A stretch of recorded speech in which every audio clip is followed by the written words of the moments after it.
Sorry if I sound a little like stuffy. I'm kind of sick right now.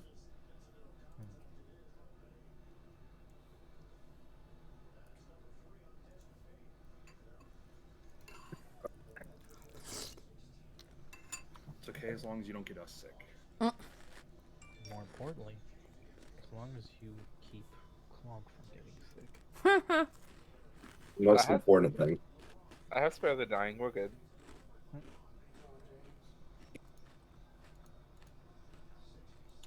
Who are we missing? Cammy. Cammy. We're missing Cammy. Of course we're missing Cammy. Cammy missing? More likely than you think. This is par for the course. I couldn't plan a heroic raid night that didn't intersect with dungeons. Tisk tisk.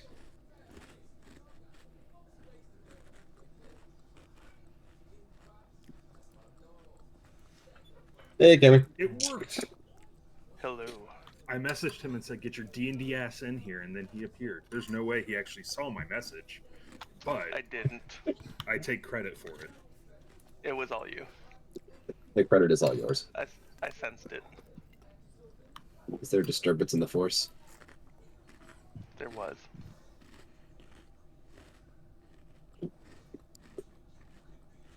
Okay.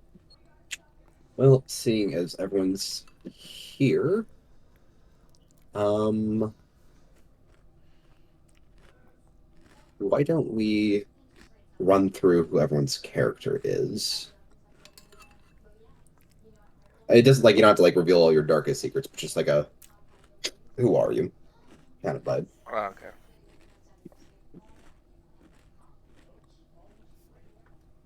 Anyone who wants to volunteer first before I roll dice? Not me, because I'm taking my medicine right now. Respectable. Have a nice drug. Yeah. I can do it. All right. Let me. I'm downloading my or uploading my image real quick to Roll20.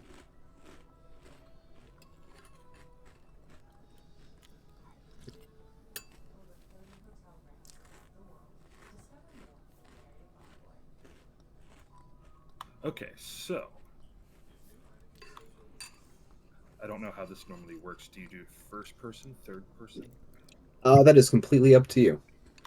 I'm not going to do first person because I still think that's a little weird, but I'm going to get there. Cammy disagrees. I can be the first degree. Okay, fine, then Cammy can go first. Cammy takes it back. He's cool with whatever you want to do. That's what I thought. All right, so I am Eredrin Balzer here. That's the only way I can think of to pronounce that name. Balls are here? Balserhir. Balzer here. Balls are here, yeah. Okay. So it was either Boob McGree or Eredrin Balzer here. So Oh my god. take your Better than balls are there. hey could have done Balzer Harry. These name generators are getting pretty suggestive. No, this one I came up with. Okay. I am a wood elf druid from the I'm trying to remember the name of the region by the Murder Forest. Is there an actual name for? Oh, Okay. So that a little town that you were nearby is called Hroftolk, which is right on the border between Travian and Rustin, if that's where you wanted to be from. Yes. I can upload a more recent thing. If you can just give me the spelling, I'll put it in my bio so I don't have to remember it. That is spelled H. Okay.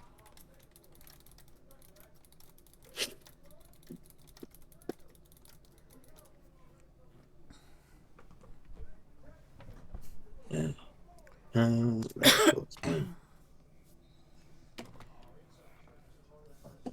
Okay.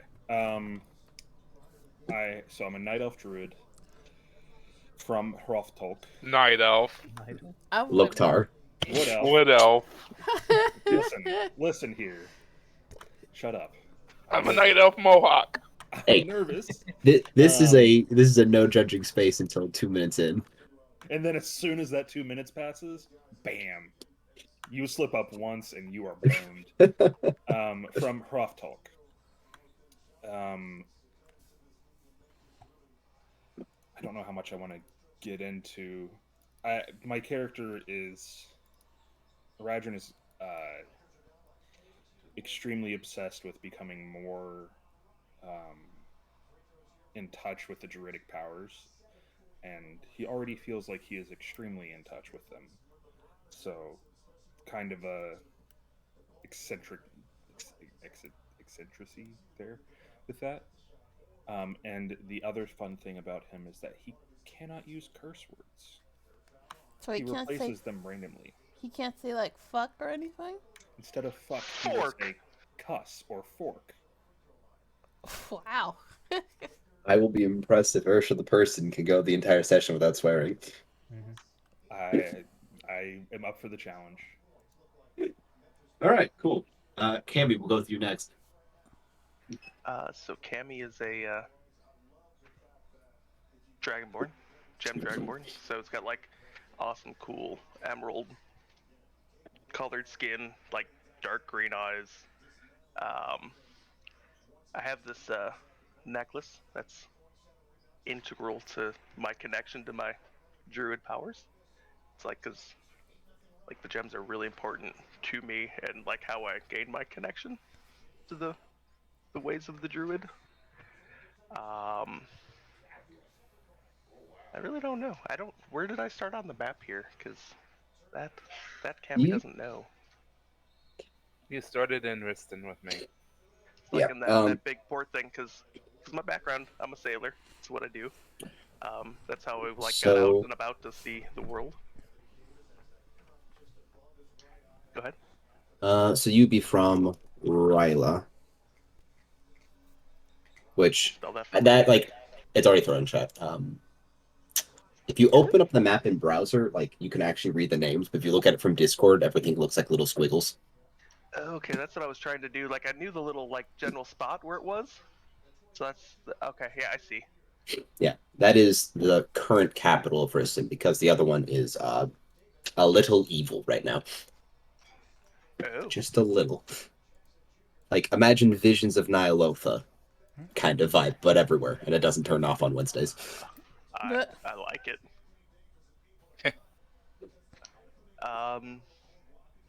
So yeah, like my whole body got like cool sparkling shimmery scales everywhere. Just always been drawn to the natural world. Just wandering around the forests and enjoying the beauty of the world. Let's see here. How do I change my screens? There it is. I know I have some issues with personal space because I grew up most like my younger years was kind of a loner, away from people, all the different cultures, like only around other Dragonborn. So I'm not used to other cultures yet. So I may get snappy if people get too close to me and or be oblivious to being too close to others. Do not touch me. I'm a toucher. Oh. What about booping? How do you feel about booping? Oh, can I It's boop okay the dragon for on me. the snake? It's okay for me to boop others, but I don't do well with booping to me. Oh, that's gonna be fun. Okay. I have a firm belief of freedom. Like that's who I am, just kind of a free spirit. But I also have like a strong sense of the way things need to be, but other people don't necessarily believe it's that way. Got my own set of rules, kinda, but I definitely stick to what I believe. I also do enjoy pretending to not understand the language of people around them, just so I can get away with avoiding interactions and stuff. Clever. Yeah. So I like pretend not to understand you, but I very much understand you more than likely. And one of the cool features of the Gem Dragonborn is I can communicate with people telepathically. Do they have So, to yeah. be willing? Just out of curiosity. They just have to understand a language. It does not have to be willing, is my understanding. But as long as they have a language, I can communicate one way with them. That's gonna be handy. Yeah, that's one of the reasons why I wanted to be the Gem Dragonborn. I kind of like that idea, especially being a Circle of the Moon, more in the shapeshift more often, where I don't necessarily have a language, so I can still one-way communicate with people. Okay. Convenience. Convenience are convenience. All right. Oh, and I know someone had a thing about being tied up and they follow willingly. Being a sailor, am good with the knots and stuff. So Oh, it doesn't even have to be tied up. If there was a rope around me, I instantly trust that person on the other end of the rope. Oh. I need to figure out what in your childhood caused this behavior, but we will get to that We're eventually. gonna figure that out together. All right. Osha. Okay, my person, my character, his name is Roshi, but people just call me Roshi. My family calls me Roshi. I come from essentially like large farmlands to the north. Let's see, what's the area called? Arbris, so what most people would call it. Typically, Northeast. yeah, northeast side. That kind of Yeah. that inland with that point. There should be a village on that point named Nottingham. Nottingham. Yeah, Nottingham is my home. I've kind of been sent out to essentially make sure that I'm capable of defending my home. Essentially, one of those like prove yourself worthy situations, and like don't come back till you have. So I've kind of just been like wandering south for about a couple weeks now, and I'm just like, at some point, something's gonna happen that's gonna make it that's gonna let me prove that I am capable of defending my home when I need to, and I just haven't found it yet. It's been really uneventful for the past. I've just been essentially just backpacking.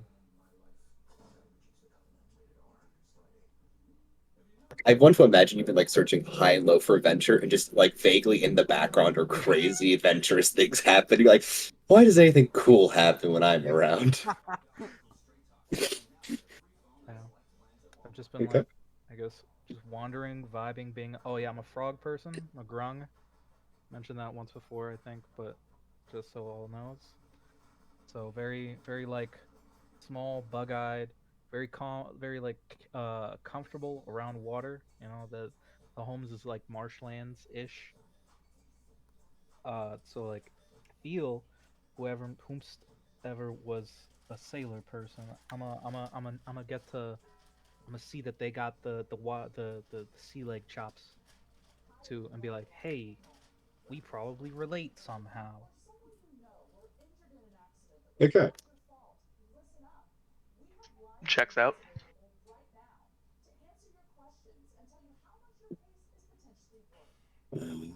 Okay. Um, is it Emerald? Emerald? Mario? I have never had to actually say your name, so yeah.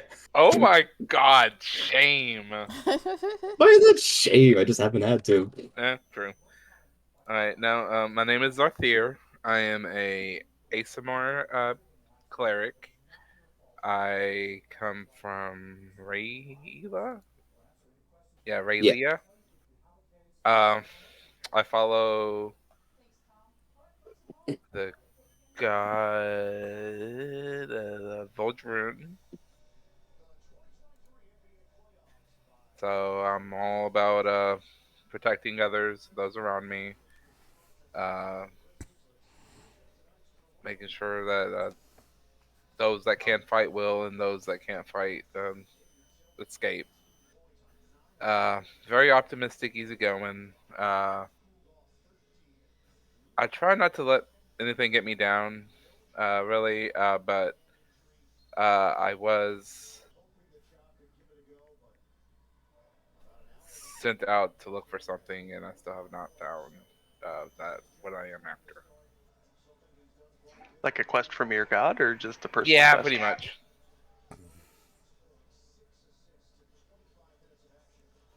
God tells me to do something, I do it. Damn it. Baller. All right, Allie, that leaves you. Alright, my character's name is Nora Bladenix.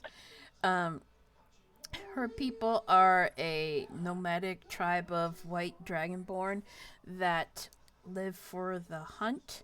They worship the god Kathan, and they respect the balance of nature, and they take only what they need, and they leave like stuff behind for animals to devour, or basically not leaving anything that could be harmful to the tundra area of Quintus. She is on a pilgrimage to prove her worth, that she is ready to become chieftain after her father passes away, and she is instructed to kill the biggest, baddest monster she could find and bring its skull back to her tribe to complete her pilgrimage. And she is accompanied by her faithful companion Clunk, a very smart, very sassy donkey. I love it.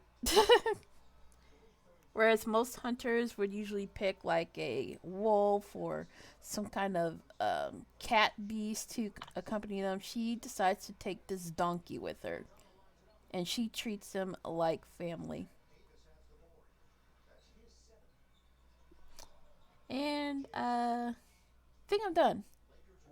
Cool. All right. If you hear my husband, I'm sorry, he's watching basketball.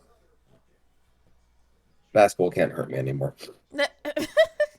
The team I cared about got absolutely bodied in the very beginning of March Madness, so I don't Oof. care anymore. Alrighty. So, for various reasons, you all find yourself in the northern city of Hroftolk. Specifically for... Where is that now? For... Oh my god, I didn't... For Kamosite, you kind of just wandered this way, along All right. with Hiroshi. You guys have just been on the road looking around. Hiroshi took a slightly different route, cutting through. There's a place called the Fork, which gets right below the forest, and then just kind of walking onward towards, basically, you're about to hit the next sea, and we're stopping in Hroftolk for the meantime. But Zarthrin, you instead have... When your journey started, it was kind of aimless. But then maybe about a week into just going off, you started getting minor urgings pulling you more and more northward in Riston. And so far, that has finally led you to Hroftolk as well. But it's not immediately clear what is drawing you here. It's just, Yeah, something just told me I should be here. Yeah, something inside you. And then, Nora, you just finished a particularly shitty boat ride trying to get around the murder force to go south to find things to kill. Kind of going off of, like, there was a rumor of something big here, and then, like, that rumor ended up being debunked or useless, and, like, slowly you've also meandered your way down to this town. Hroftolk is kind of a mid-sized city. It's about 10,000 residents, and the whole city lives in a slight canopy cover, being right on the border with the murder forest. It's got a very natural vibe. Most of the outer city wall is fairly overgrown, and there's a ranger presence that mostly handles the things that come bumping out to try and keep the things safe. The rest of the city has tons of little brooks and creeks that just crisscross it all over the place. It's also known as the city of 100 bridges, because you probably can't go anywhere without having to cross at least one bridge in your life. So if you're afraid of water, sucks to suck. Oh no.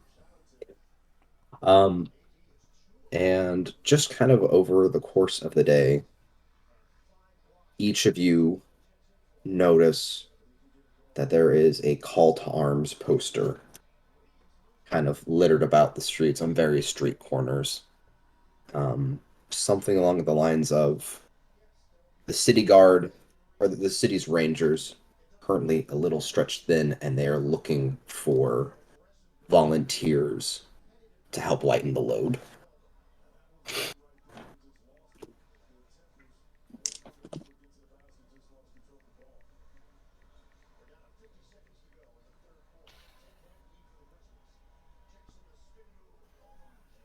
At this point, it's probably about midday.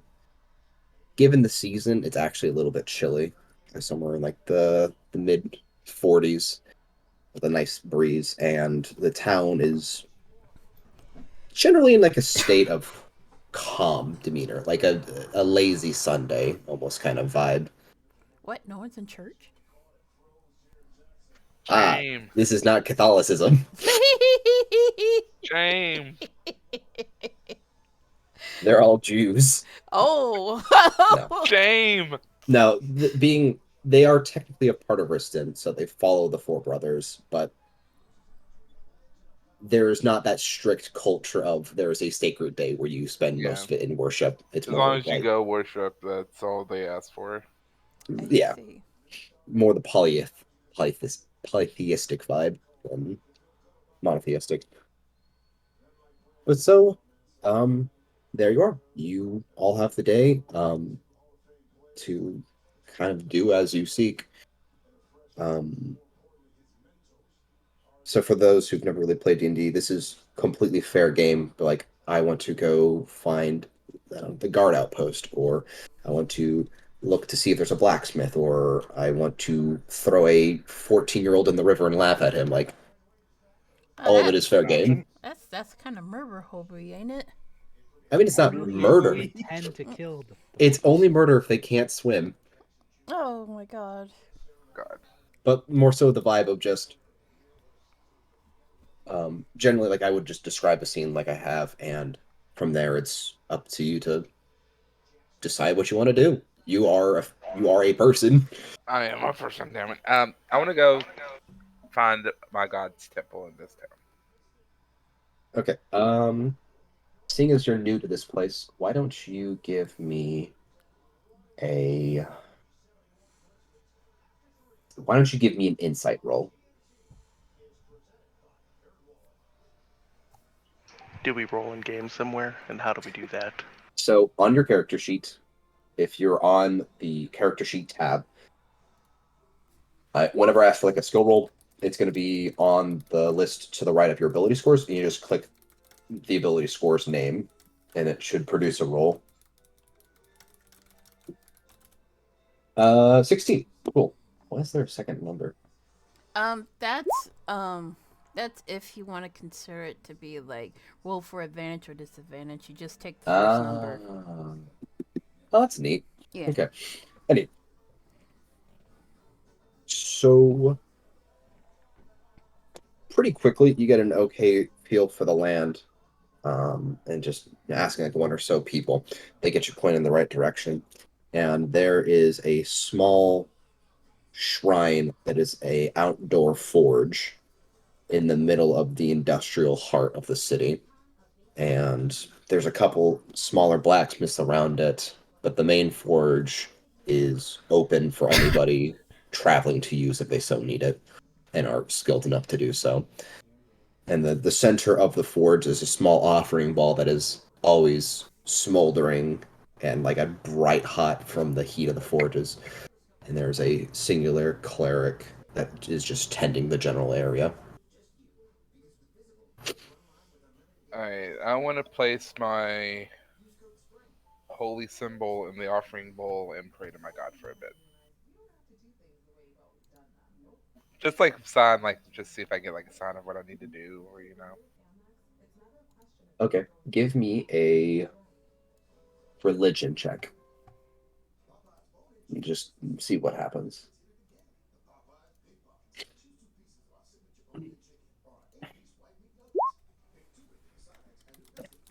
Placing your symbol in the altar bowl, it quickly starts to heat up, glowing a bright reddish orange from the heat of the flames, and the smoke bellowing from it, kind of burning off all the dirt and other filth that's just fallen upon it. You start seeing a vision of what look to be stones surrounded by fields of fire. And you kind of focus on that imagery for a while, and it begins to fade away just as quickly. Okay. I will bow, pay my respects, and start walking to one of those. Just start walking to one of those posters that you mentioned about work. Okay. If someone else wants to go, they can. Nora is going to look for some kind of like a post board, look for anything that could be like considered like a job, like get rid of this, blah blah blah. With her donkey. Okay. Give me an investigation or an insight roll. Inside. Yeet.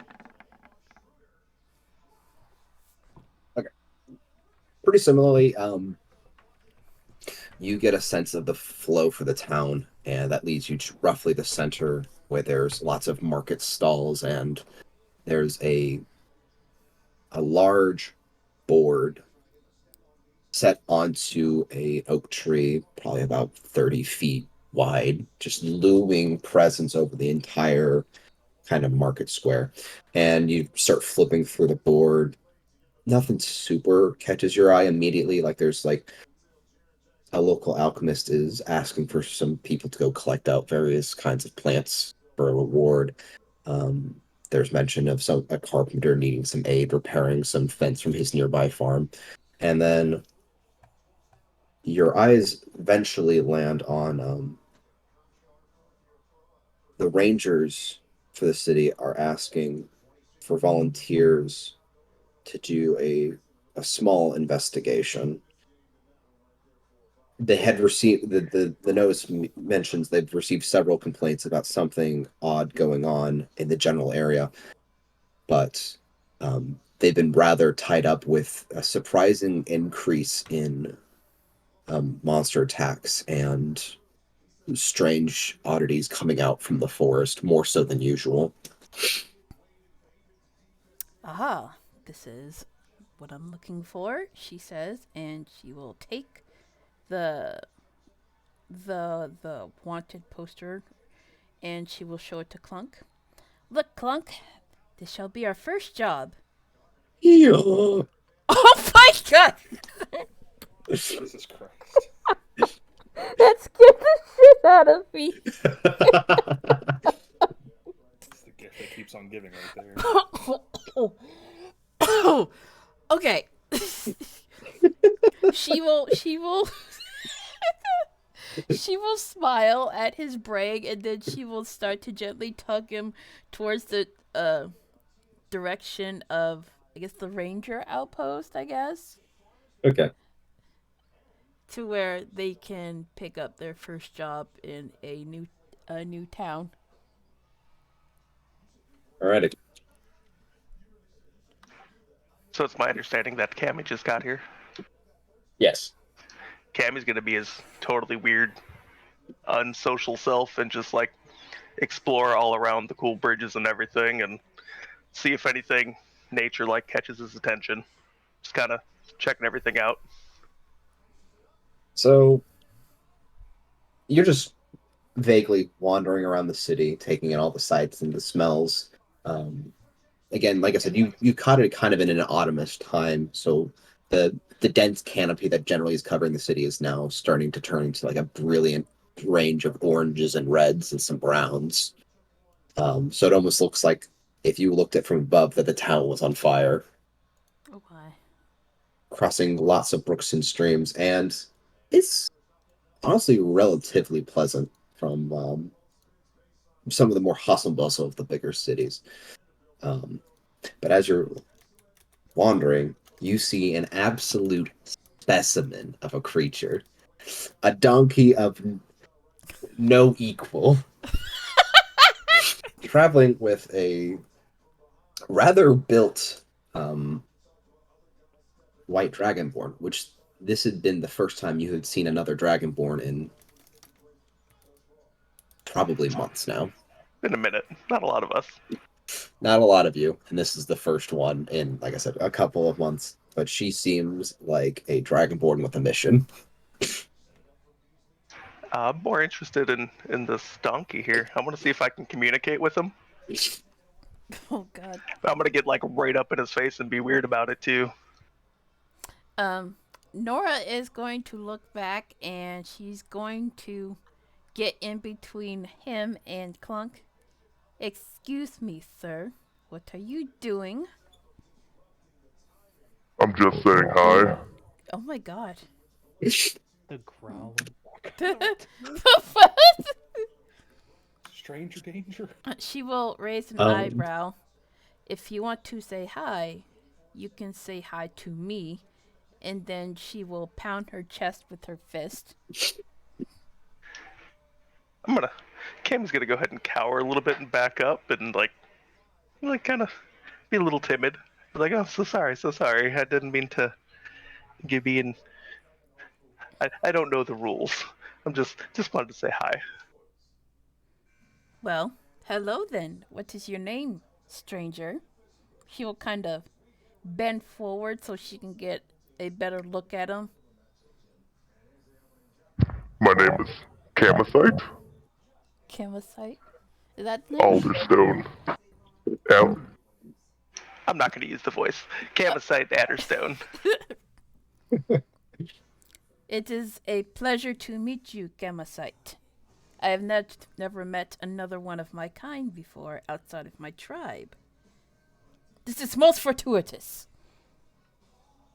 It's meant to be. This is the way. She will extend her hand out for a handshake. Camasite reciprocates and asks, "What brings you to this town?" I am on a pilgrimage. I must find the biggest, baddest beast I can find and chop its head off. And she brandishes her big old battle axe before putting it away. That makes Camasite really uncomfortable. I love the animals. Don't hurt my beasts. Let's see if we can do something else with them instead of killing it. My tribe respects nature. We only cull what is problematic to the balance. As long as he's not a good beast, we can work with that.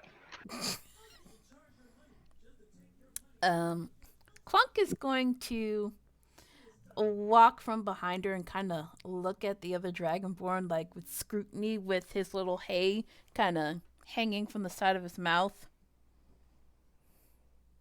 He's just gonna stare.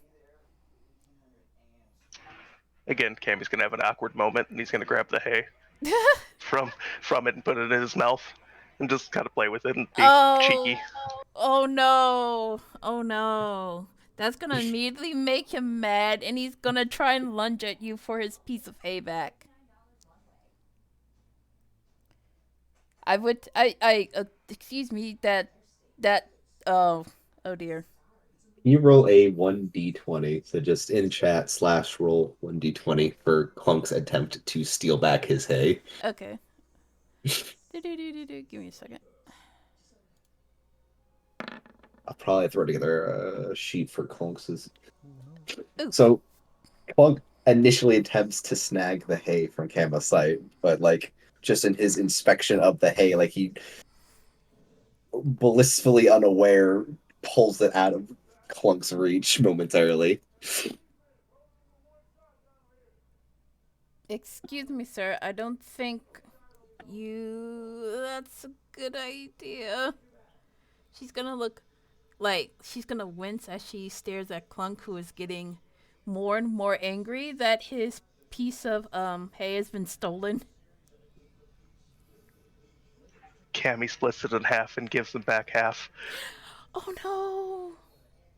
Why would you do that? Sorry. Uh, Social awkward. Clunk is going to attempt to stomp him with his hooves. Okay. Roll a d20 and add 2.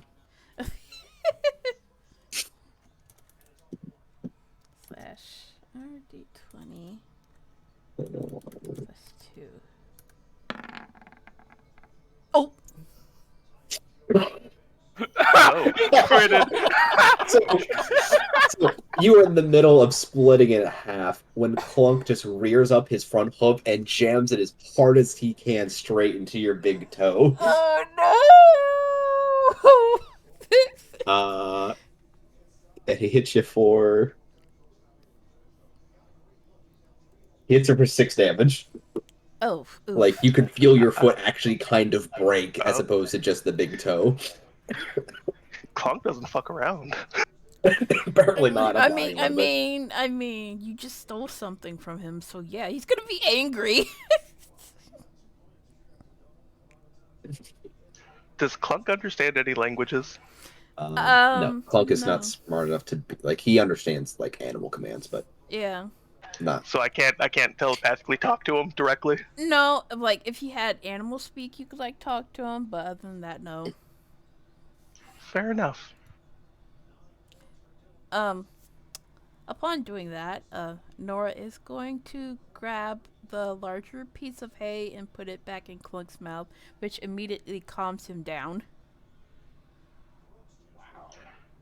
Cammy says I deserve that. And she's going to usher the donkey away and just shake her head. You do not take things from others without permission. Sorry, I'm learning. Sorry, I'm learning. I'm learning.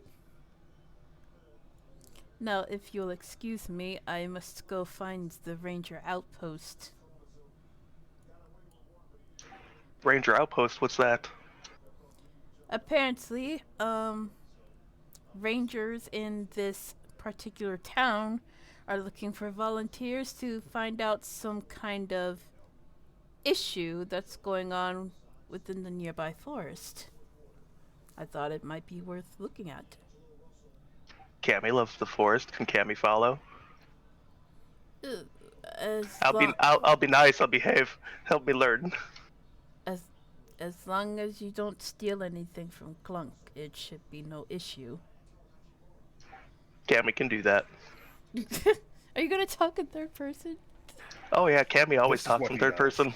Yeah, this is his Oh, thing. okay. This is Cammy. Okay, yeah. This is him in real life. Oh my god. Cammy is Cammy.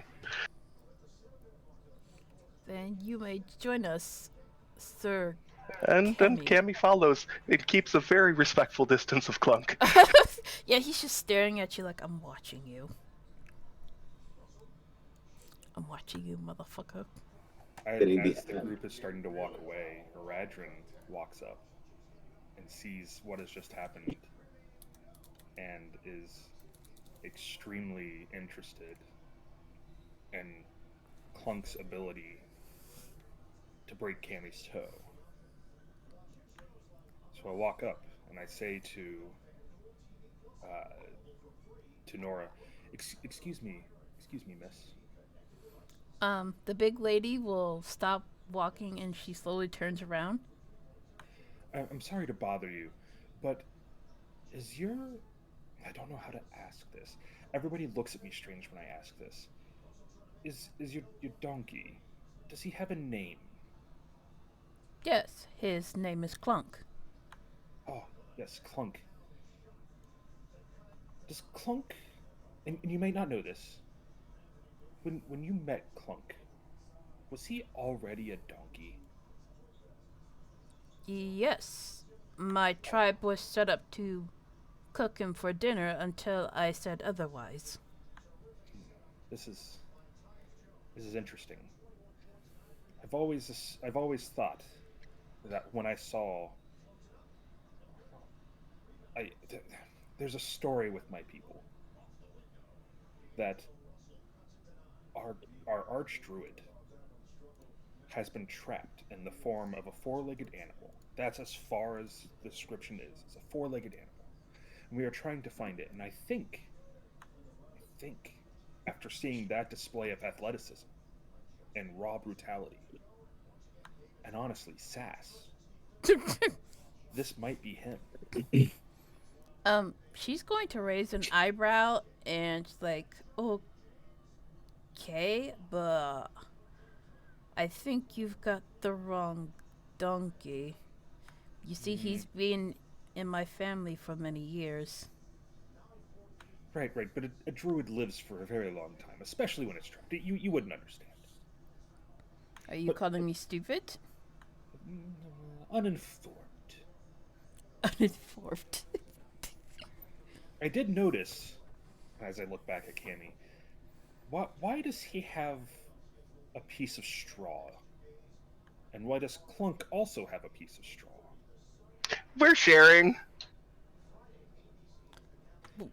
Well, you see, this stranger stole the piece of straw from Clunk, and that angered him. And he broke the piece of straw in half, and I had to take it back from him. Otherwise, Clunk might have killed him with a kick. If is he always attached to that straw? It's what keeps him calm. Yeah, he's a druid. That's his focus. I'm calling it now. Do you want me to repair it for you? If you wish, but no funny business. Oh, no funny business. I believe a druid deserves to have his focus with him at all times, and not, as I glare at Cammy, broken because someone doesn't understand what it is. Very well. She kind of shrugs and rolls her eyes, but make it quick. I have a job to do. Of course. I attempt to reach over and take the piece away from Cammy. Hold on. She is going to take it from Cammy, Okay. and then she's going to gently take the other piece from Clunk as to not rile him up, and she whispers in his ear, "You are a good donkey." And then she hands the pieces to Erdrin. Eredrin then uses mending. Okay. So you see faint sparks linger off of his fingers momentarily, and then after a few moments, the two pieces of hay fly near each other before zipping back up together into a singular piece. Huzzah, good day. I take the piece and hand it back to Nora and say, "Give the Archdruid my regards." Just curious though, what job were you heading to do? Well, before this druid over here interrupted us, we were heading for the ranger outpost to investigate some kind of disturbances in the nearby forest. She says this as she's putting the hay back into Clunk's mouth, which clearly makes him happy as he kind of flutters his ears back and forth and wags his tail. I just want you to know I actually did a fist pump in real life. Why is that? Let's make Clunk happy. Oh my god. Y'all are obsessed with this talking. I would die for Clunk. Oh god, this is hilarious. By the way, in case you need to make more rolls for Clunk, I have created a character sheet. Oh, cool. Yeah. Thank you.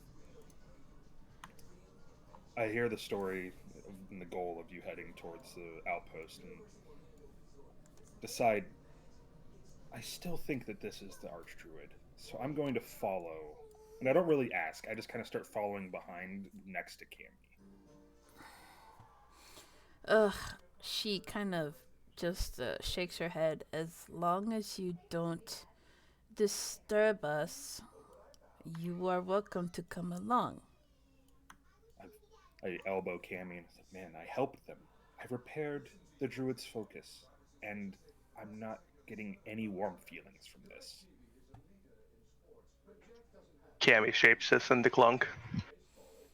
Oh, what? We have 2 donkeys with us now. Oh my god. It looks like a near replica of Clunk, except for all of your baggage. I stand Just there. hanging out. I Like, I stand there wanted my shocked. straw. I stand there shocked. There's 2 of them.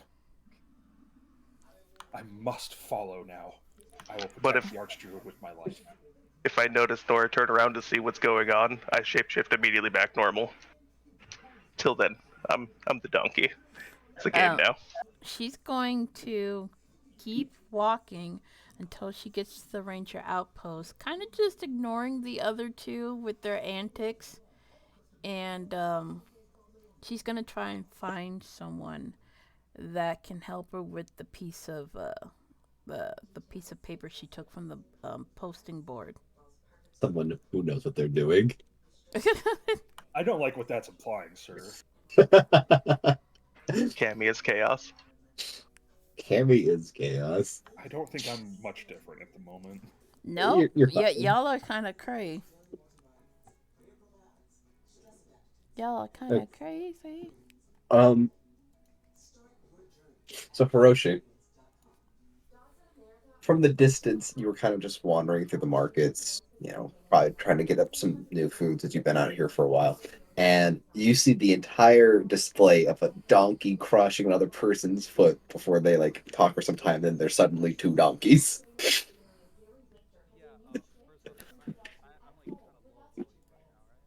Yeah, you're super low. That's perfectly fine. Don't change your audio because from this was a conversation that had happened away from that posting board, and me, a super small guy, completely out of your field of vision, was going for that piece of paper that you had, and I was overhearing this whole thing, and now from afar, y'all are just hearing. Did someone say vanquishing foes? And now the small guy is running up to y'all. It's like, hi, what's with that donkey? Hi. Someone was saying something about monsters, some beasts, I think. Nora is going to brandish her axe and kind of just point it at the new guy. All right, I'm raising myself again, and I'm just like, whoa, I'm friendly here. I know I'm not, I'm just, I heard, Tales of Glory kind of stuff talking over here. I wanted to see if I could join. It sounds cool. Nora's going to stare at him very, very intently. What contribution do you bring? Okay, we're on speaking to. Great. First, I'm Hiroshi. You can call me Roshi. I have this here, and I just pull from my back, just a bit of a longbow, and it's like I'm pretty good with this thing. I've been keeping to myself for a while since I got to the city. But I've been looking for some kind of something to hunt, and then you guys were talking about this stuff, and now it's it's here, and I could use this, and I could I could help. I swear I could help. Nora is going to kind of rub her forehead, and she's going to say to herself, "If people in this town are always this crazy."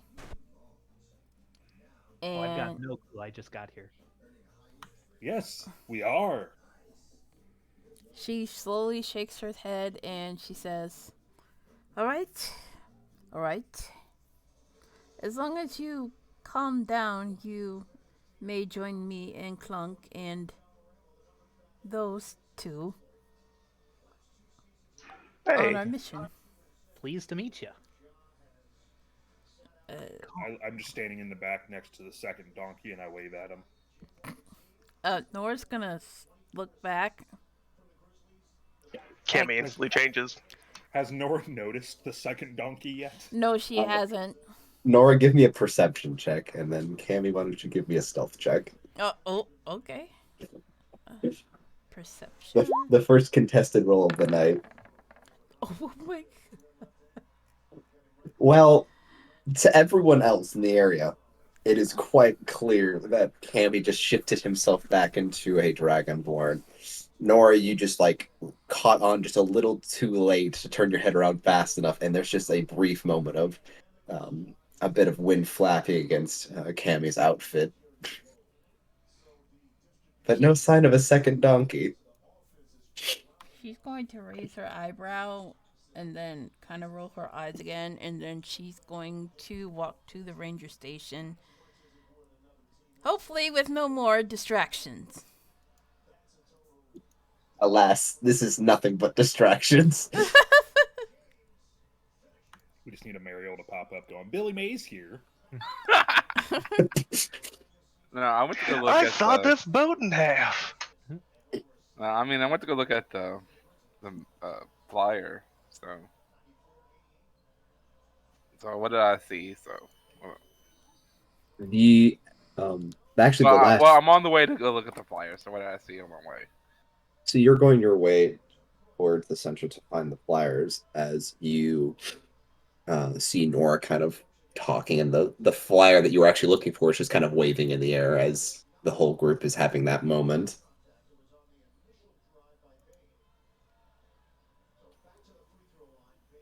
I'm like, I walk up and I was like, I asked Nora, I was like, oh hey, you look like the sane one here. What's going on? She kind of stops and is reluctant to speak because she's already had to deal with 3 crazy ass people.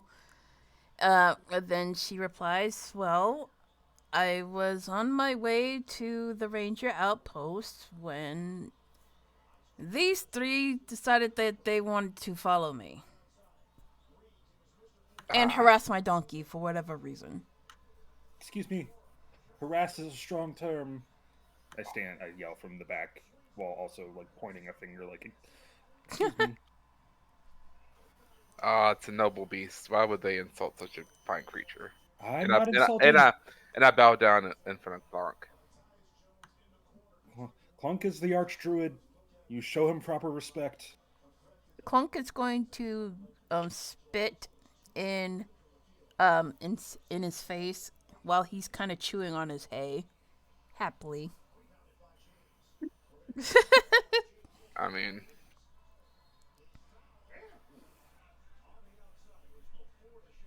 so anyway, I'm looking for the flyers. Do you happen to know anything going on in this town? Well, I just picked up a piece of paper where the rangers of this town are saying that they need volunteers to look into a disturbance in the nearby forest, if that's what you're looking for. Yeah. I'm well versed in healing. If y'all need someone to come with. Well, I guess that's one thing that we could use. She kind of rubs her chin. Hush, Winston. And then she kind of nods. All right, then. You may join us. But do not harass my donkey. I say I would never, and then I bow again. She will nod and continue walking.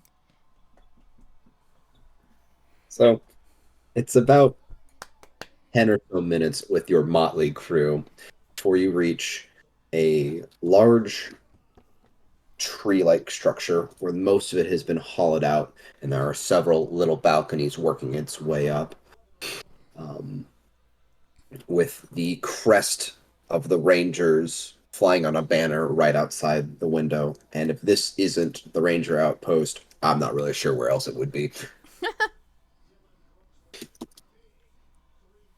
is going to look for somewhere to tie Clunk, like a There's a hitching post right outside with a couple of horses already there. cool. She is going to gently pull him towards there and tie him to the hitching post, and then she will gently scratch in between his ears.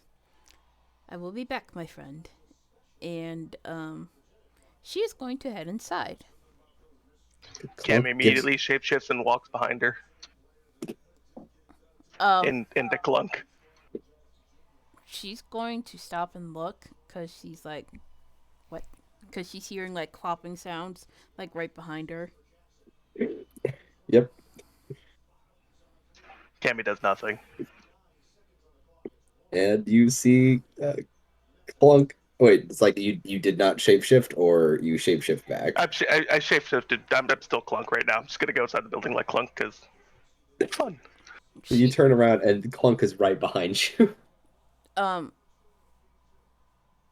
She's going to look at the fake ass Clunk and then the real Clunk, and then she's going to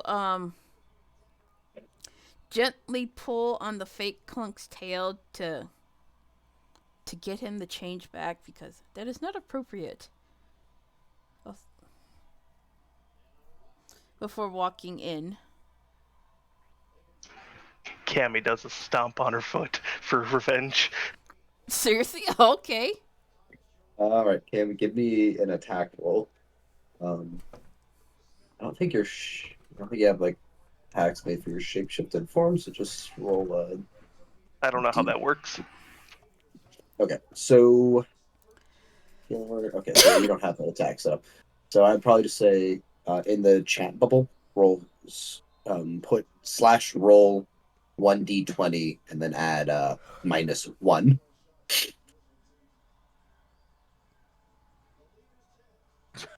Good chow. And it is like just like the most telegraphed attempt to get a nibble in. And like you effortlessly like just push his head to the side, avoiding the bite. And I shapeshift out and put my head down. Idiot, she says, and she's going to walk past him looking for someone sane to speak to. And what catches your eye is there is like a small reception desk that's backed up behind a spiral staircase that goes up the entirety of the tree. And there is a woman with brunette hair wearing fairly worn leather, like a leather jerkin, and a hooded cape, but the hood is down, and she's just working through some papers in candlelight. She's going to slowly approach the lady, and she is going to have to actually kind of bend over because she is so tall, and place the paper onto the desk in front of her. Excuse me. Well, hello there. I guess you're not here for the herb picking. No, I am here for this piece of paper. I think I can help you with that. So, my name is Amber. I'm with the Rangers here. Are all of you here to accept this? She Yes. looks at the little menagerie of misfits behind her, and she kind of heaves a heavy sigh. Yes. All right then. So, I don't mean to be rude, but I get the feeling you're from out of town. So, to kind of fill you in, there has been a lot of recent commotion that we are quite unsure of why it's happening, which has drawn a lot of the Rangers' attention, leaving other tasks kind of by the wayside. And so, what we need you to do is there is a small known cave system It's about 15 miles out of town. She pulls out a rough map of the area, tracing her finger from where you are in Hrothtal to roughly this. Some of the nearby farming villages mentioned that they've seen shadows coming in and out of it near at nighttime. We haven't heard reports of dead livestock or any of the such, and it's just strange sightings.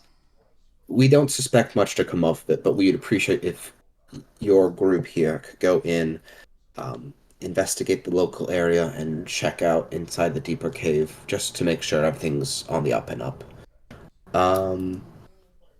I would say, as proof that you've done this task, there is a farmer just a little bit off the road as you're going towards his cave named Weber, and he will vouch that the task has been completed.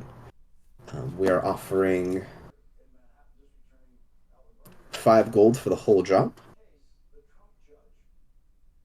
I guess splitting it however you see fit. And that's kind of all I have about it. Is there any questions I might be able to answer for you, or? Where can I find this forest? Can I have the map?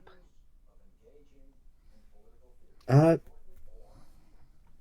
I don't see why not. We have extra copies, and she folds up the local town map and hands it over to you. It's right out. If you take the main trail going westward out of the gates, and then you just follow that trail for, like I said, it's a few miles out of town, 12, 13 or so, working off the path, maybe another mile off the path or so. That's where the cave should be. You should see Weber's homestead pretty quickly, and that's where you should know what to turn off. If you get lost, he knows exactly how to get people there. All right, then we will take this job and we will do it with excellence. And she kind of pounds her chest with her fist. Cammy excitedly cheers. Woohoo! Exploration. Roshi is just like fist pumping, just silently in the background, just like, you can count on us. We'll be Never back. seen it. I'd hope so. I've got high hopes for you. I've never seen a more excited bunch in quite a long time. Ugh, she kind of just shakes her head at the rest of the group. We will leave immediately. We should be back before long. Better have that gold handy. Don't worry, we are very prepared to pay out for anyone willing to help at our facility. She will nod with approval, and then she will head back out. And she will start walking towards Clunk, where she will unhitch him from the post and start to pull him towards the west exit of the city.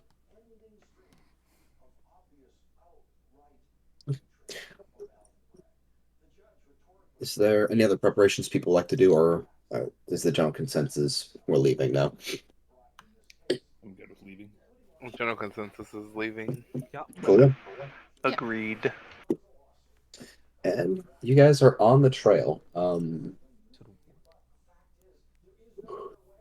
Who wants to take the lead in leading the group towards the caves? I am very down to do that. Ranger Alright. abilities mean that I have Natural Explorer, with my favorite terrain being forest.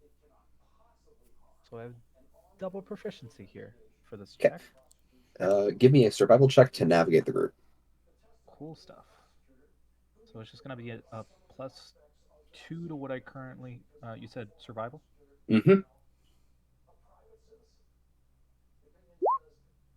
Oof! So 18, actually. Because I don't have the thing on roll 20. You've got it. It's marked as advantage, so I see it. Oh, the bonus modifier. Okay, yeah. It's super easy. While it's a different kind of forest, you vibe with it almost instantly. Lots of old growth trees, and again, that pretty autumn colors filling the space. And it's just a little bit before dusk when you see the orange glow of what is presumably Weber's homestead. Oh, did we get the name of that person at the desk? Her name is Amber. Yeah, Amber. I'm taking notes. I got it. That would be a good idea. So like I'm the map, like I feel pretty confident about this stuff, but I still have the map because the place is still new to me. So it's just like in front as I'm walking, eyes forward, and I'm just like, there's a thing over there. You guys probably see it by now, but like And I it just points out to the direction. Like I said, there's a small homestead of cleared out field and plots, and there's like a warm orange glow coming from some of the windowsills. That must be. What's his name's Farmer? place? Yes. So now am I all off road? She's going to just- pull Clunk with her as they start to go off road. What's wrong? Oh. Come here, Winston. Come here. So you turn off the road, just passing through Weber's house, and start getting deeper and deeper into the woods. Who here has low light or dark vision? I do. I do. I do not. double check. Yeah, but you have the donkey. But The donkey doesn't have it. The donkey doesn't have dark vision either. The archdruid has archvision or has dark vision. What are you talking about? come here. The archdruid slamming into a tree because he couldn't see it. Come here. Come here, Winston. Come here, baby. So pretty readily as you're working deeper and deeper into the forest, especially with it getting later and later, Nora, you're starting to have difficulties even seeing anything in front of you because very little starlight is getting through to illuminate your path. The rest of you are having a fairish time getting through the undergrowth in this light. It's so dark I can barely see anything. She I- says. It's like follow. Do you want me to lead you, or do you want to follow my voice? I'll give you options. I can smell you from where I stand. Yeah. Clunk chirps in some form of agreement. Go on. I will be able to find you. Just keep going. Okay. I come up to the front of the pack and join Zarthir. Sorry, how do you say it again? Zarthir. Zarthir. So how would you like to arrange yourselves, starting from the top of the map? And oh, that's right. Hiroshi sent me his thing. I just never uploaded it. That's on me. Where's the little frog boy? Actually, What was since that? I'm going to be more of a caster, it'd be better for me to stay in the back even with dark vision, wouldn't it? Since Mario can lead.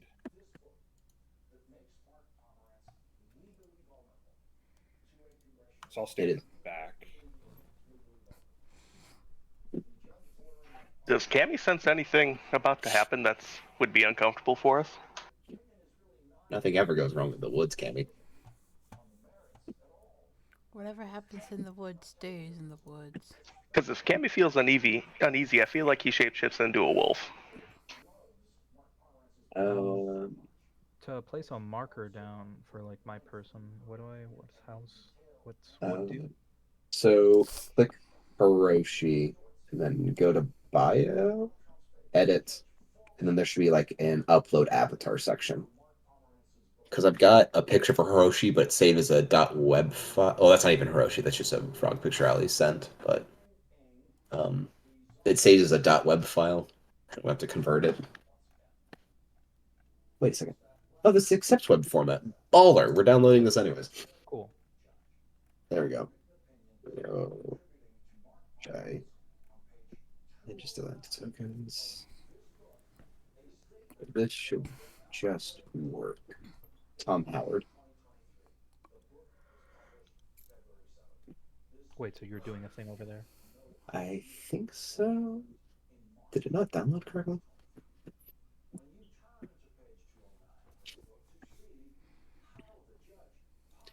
Tokens. Okay, it did.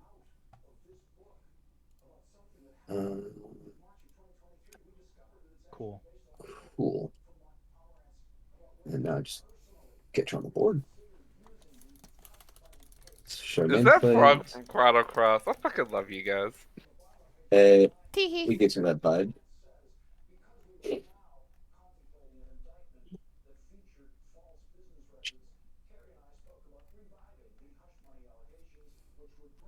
$18.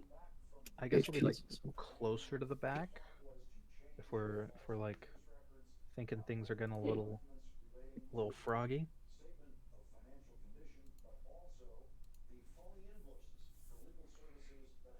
I'll be in front.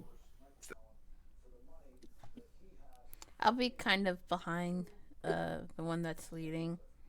Just using her sense of smell to keep track of him. All right. And we're walking from the physical top of the screen downward. So you guys can like actually move your character models around and arrange yourselves as you see fit. Okay. Oh, whoops.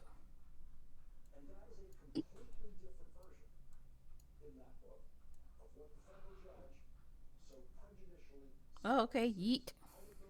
Darthier will be taking the front. I already said I would take the front. No fear.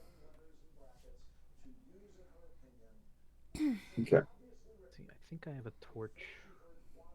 Just make sure. I do have a torch. I'm going to be lighting the torch for those who don't have the good vision, such as myself.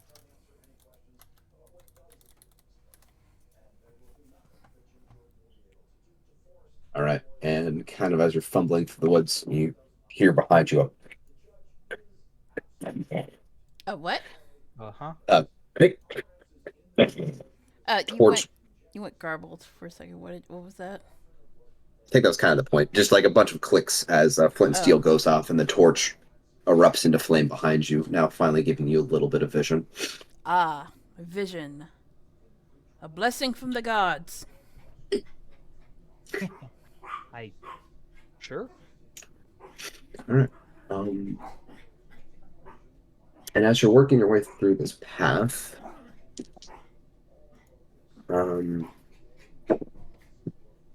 just for my own bookkeeping, what is everyone's passive perception? 13. So if you look at your character sheet and then scroll right below your ability scores, there should be a little section for it. Roshi's is 15. Perception is Clunk's is 10. wait, 15, where is 10. So look at your ability scores and then scroll straight down. And there should be passive wisdom perception. passive wisdom? It's Mine right has above your 7 toolkits. next to it. Wait, what? I don't know what I'm looking at. No, passive Cammy, your passive perception perception is a is 17. Mine's 15. So am I seeing that wrong? Yeah, I'm not really sure what you're looking at to see a -7. It won't Like say it's in the passive skill perception, slot? It'll say passive wisdom on the middle left of your screen on the core page. So like on the very left you see strength, dexterity, constitution, or con, and wisdom, charisma, and then below that the next thing should be a number with passive wisdom or whatever perception.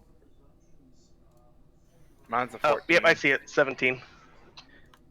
Yeah, Cammy is very aware. If you ever get hit by a swirly, it is your fault.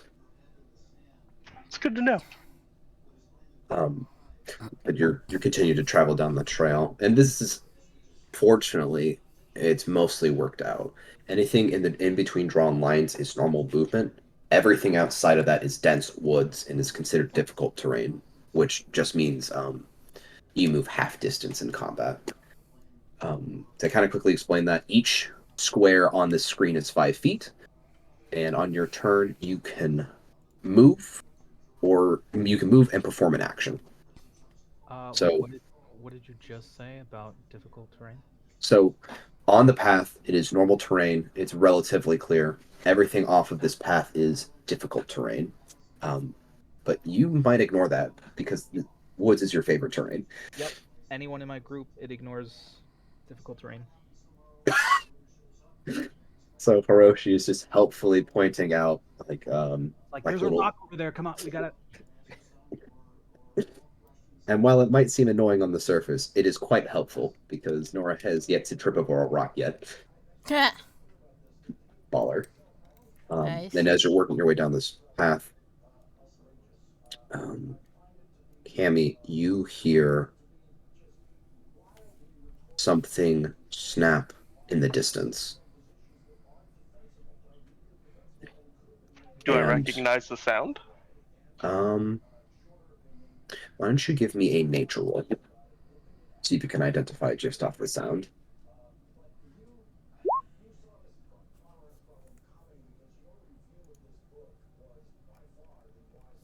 It's actually a little strange because you hear the branch snap, but you don't hear like leaves rustling or just small branches or twigs being caught up underneath it, and that is weirder than just something snapping in the woods. And you're not sure what kind of creature could have done that. What direction did that come from? Behind us or ahead of us? It's coming to your left.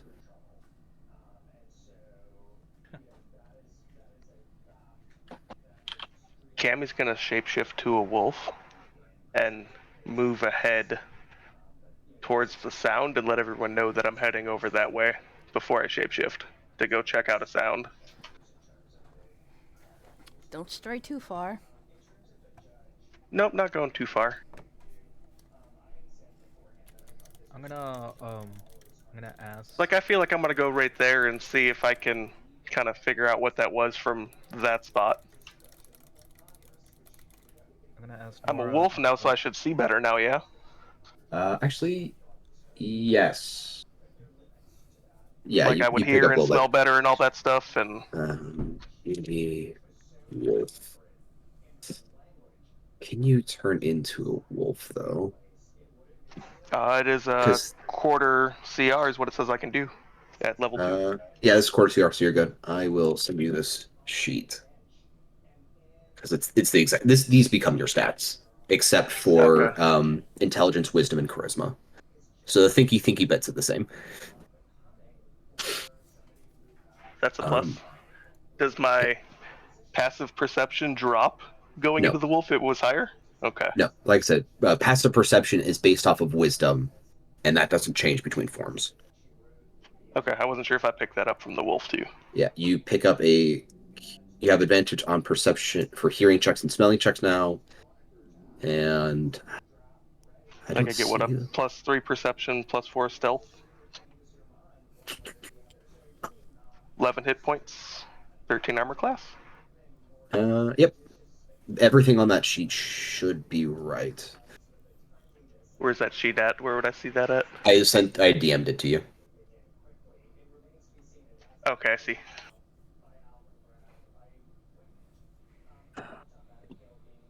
I'm just gonna like affix the torch that I lit to like one of the like sacks, the like bags on Clonk's like saddling. Wait, you're putting a torch on his back?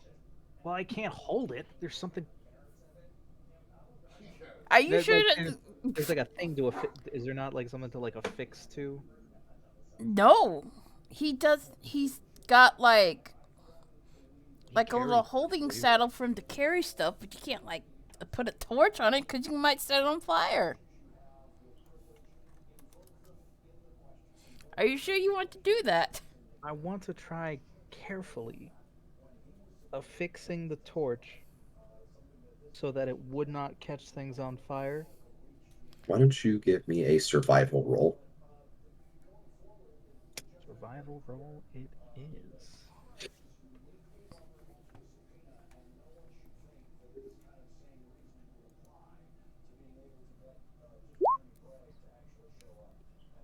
16. And you find a good way, like you pull out a little bit of extra twine and wrap it on the side of one of the saddlebags, kind of tilt it away so all the embers would fall away from Clunk. I just go, Um, see? Nor's just Doesn't gonna hurt Clunk. stare at him. And just stare before, like, continuing to walk down the path. Just Like- grinning. If you have trouble holding stuff, you can just give it to me. You know that, right? But what if you need your hands? Ugh. You can also give it to me, I say, standing in the back of the group. Oh, you don't need your hands. Not as much as you do. For later, next time. So, Cammy, now that you are more fixated on that side where you heard the noise, why don't you give me a active perception check? So just hit the perception button. For the context of everyone else, when you are just walking through the woods or in town, you use passive perception. So I could make stealth rolls against it, you wouldn't know, and it's only like when you are alerted to danger when I would start asking for actively looking for something. And with an 18, you see. So as a wolf, it says I get advantage for perception with an extra +3, right? Let me see. It's a bonus on perception +3. So you If that checks that rely on hearing or smell. have advantage on the rely on hearing or smell. This, yeah. So that's actually a 23. And just a little ways off the path, you see an oddly green set of vines just over here, not even 15 feet off the path. And they almost seem to be moving in the torchlight away from the torchlight. Okay, I'm gonna telepathically let Hiroshi know. Hey, what I saw, just kind of pass the information along. You saw vines? Like it's one-way you said- conversation. Yeah, I guess. Wait, you're the wolf, right? Can you even talk to me? Yeah, I can. He's speaking to you telepathically telepathically. talk. I'm just So like, you're what is just this? aware of voices of what is happening. You don't know, I guess. Okay. So if they let me know that, I'll relay it to everyone else. I'm like, guys, the wolf sees something. Something And I kind of what? point like a dog would in that direction. Something viney. It's scared of light.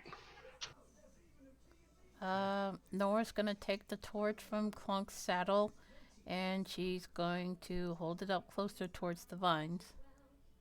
Make your own perception check. Okay. La la la la la la la la. Do, do, do. Oh my god. And like you pick up the torch, and right as the light is getting a little bit higher and closer, you can see a vine quickly snap behind a tree, completely out of vision, but you know you saw it. Okay, there is something in that direction, and I do not like it.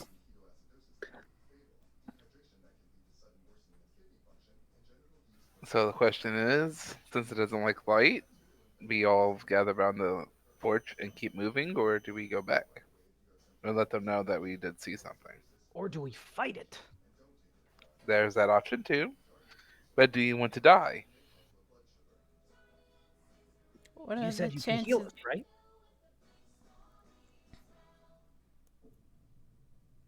I think we could fight it. And I'm just like gesturing openly, and just like, I think we could fight it, guys. This is the thing. I think. Just in case you're interested, I just started streaming some ambient noise. Oh, I don't hear it. Are you like streaming it in the? He's Yeah, like the live. Like I streamed. Oh. I don't know how this Discord's music bots work, if they can just take YouTube videos or not. They can't. YouTube is Yeah. your API from all of them. Yeah. Usually I just upload like music directly onto Roll20. Yes, but this way I can be lazy. I admire unfortunately it. can't hear the music box or whatever you got going. Do you have the stream muted? What stream? Like I've got a stream in Discord running right now. Oh, okay. Yeah. I'm dumb. Because like I just streamed like the YouTube video and that normally works. Okay, yeah, no problem. That is some roundabout way to put in some stuff. It's the workflow, man. I do what I can. If you want to keep going, that's fine with me. I'm not really against it. Who knows? Bigger reward. She's going. Cammy telepathically tells Hiroshi it moved. I'm going for it. Guys, get ready. All right. At this point, I want everyone to click their character token, and then on their character sheet there should be a button for initiative. Does that include Clunk?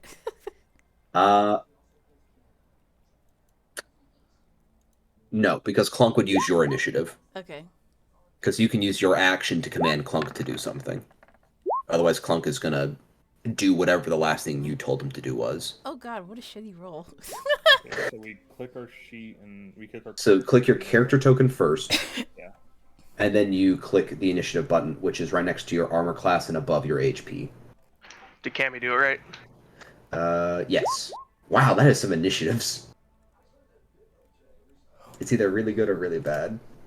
No in between. That's our group. But Cammy, since you were taking the initiative, this is the surprise round, and you get to make an action. So what do you want to do before initiative starts properly? So Cammy wants to, like, what are my surroundings look like?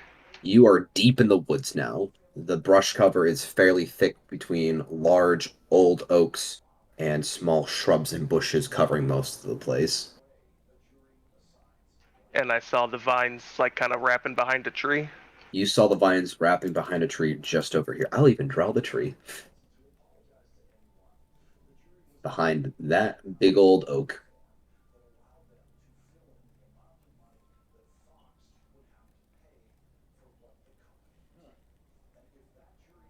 How far would you say that is from the group? 10, 15 feet based on the squares, yeah? If you look on the left-hand side of like Roll20, there's a little thing that looks like a ruler, and you can click that and measure out anything. Oh. And you can hold shift to like shift and click and or maybe it's control. I don't quite remember. I never use it. That's actually kind of cool. You said the tree is The tree that Cammy is going to investigate is this one right here. okay. So Cammy's gonna sneak over that direction.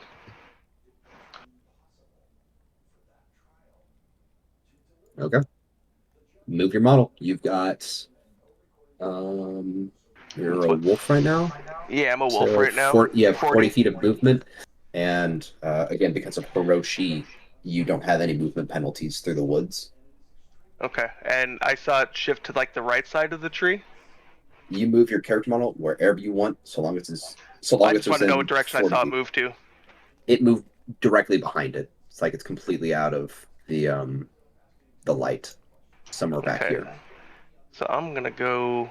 Oh, hang on, I gotta get off this ruler thing, don't I? I should make my pings red so you can actually see it. Is that? Yeah, that's a lot better. So Cammy's gonna go about kind of right there, kind of like slink along the tree and see if I can see anything else.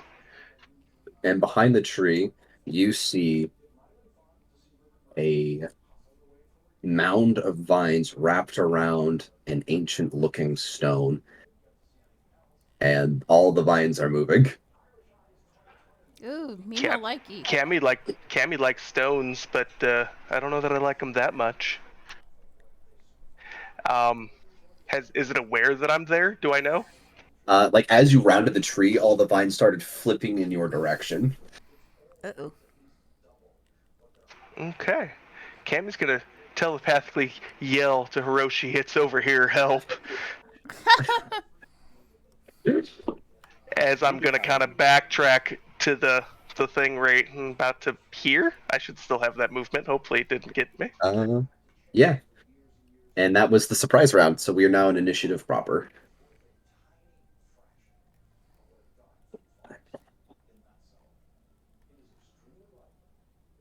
The vine's got a.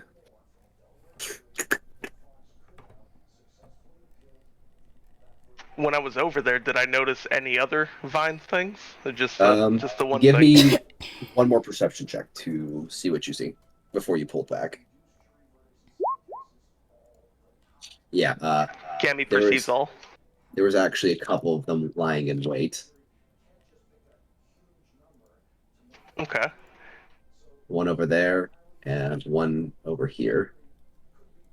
All of them had been kind of like moving themselves, trying to stay out of the light. All right, Zarthir, you're first.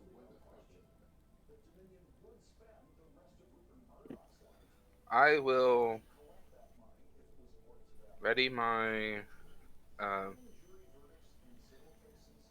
take a defensive stance, and I want to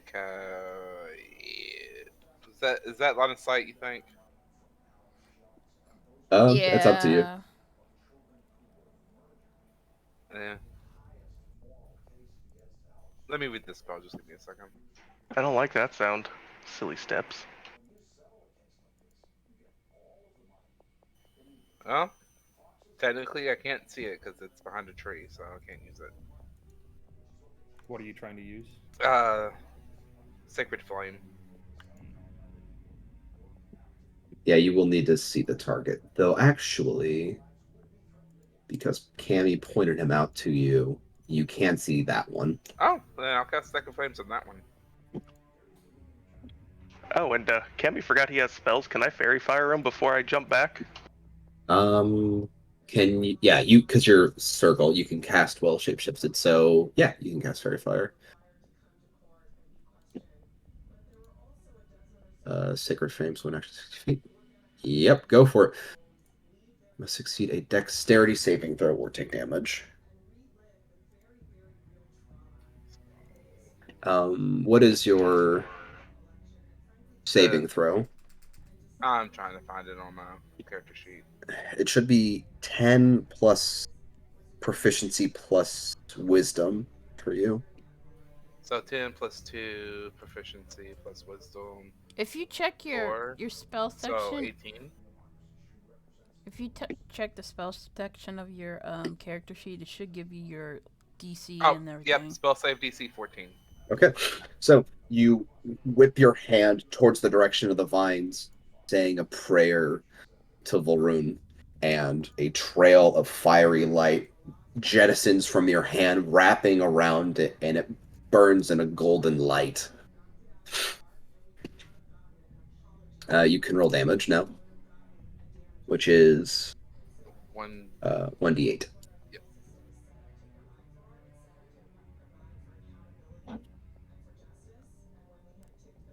It's slash roll 1d8, right? Yep. Slash roll space 1d8.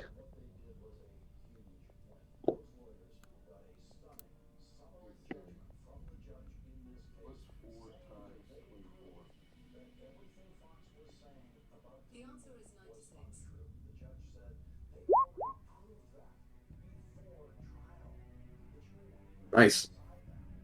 And you hear the vines start crackling under the heat. Erdrin.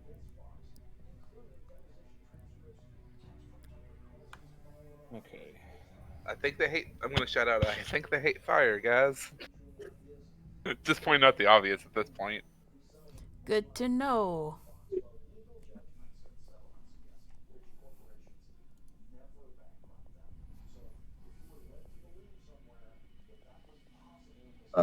Saoirse, like I said, in D&D, you have a movement, which you don't have to take, but you can move anywhere within the distance written on your character sheet. And then you can perform an action, which is like making an attack, using a potion, casting a spell, that kind of stuff. Yeah, I'm sorry. I'm trying to. So I'm going to move. Why can't I move? Because I'm snapping. Because I'm measuring. How do I turn that off? There's a mouse cursor on that same Aha! sidebar. It's binary. You can only pick one. Okay, so I'm going to move. Let's see, that was how far? 25 feet. I get 35.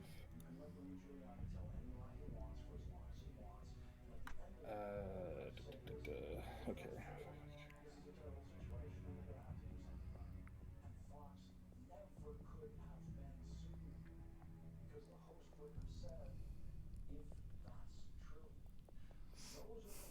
Okay. How does a bonus action work? So I'm looking at flaming sphere. You have your movement, your action, and a bonus action. Okay. So I'm going to cast flaming sphere, which has a range of 60 feet. So the range component is telling you how far away you can cast it from you, and the sphere Yes. itself is like, I don't know, 5 foot by 5 foot. 5 foot. Yeah, it's a 5 foot diameter sphere. Okay, so how do I want to cast it. Uh, How do I remove those? Oh gosh.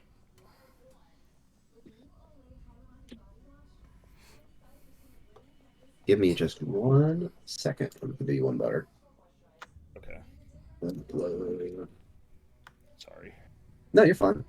Because I do this once and then it'll always be here. 1 Flamery Dino. Okay. And I want to move it. Can I? I don't have the ability. To do that. Can you move it closer to the one behind the? You can move it now. Oh. Okay, and it has to be in a square. Let me check the distances there real quick.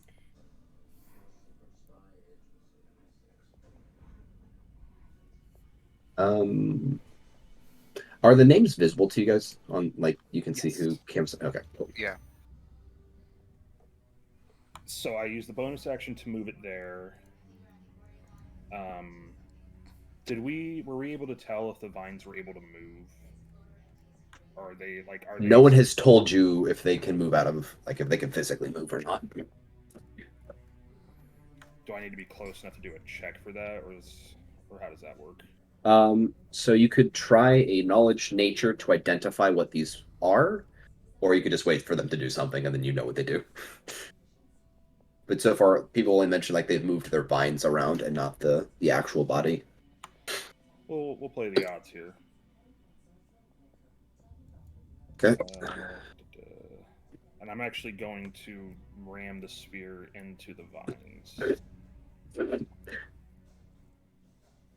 Any creature. Okay, so it takes the initial damage from the flaming sphere. So 2d6 on a failed save, or half as much damage on a successful one. All right, roll your 2d6. Well, And shit. you hear like a creaking sound, almost sounds like crying.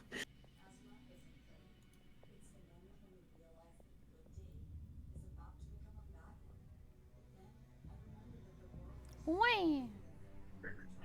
I don't know. How do you describe this, the sound of grass crying? It sounds like our lawnmower's going off. Like one of those grass reed whistles. Where you like get a thin piece of grass and blow into it.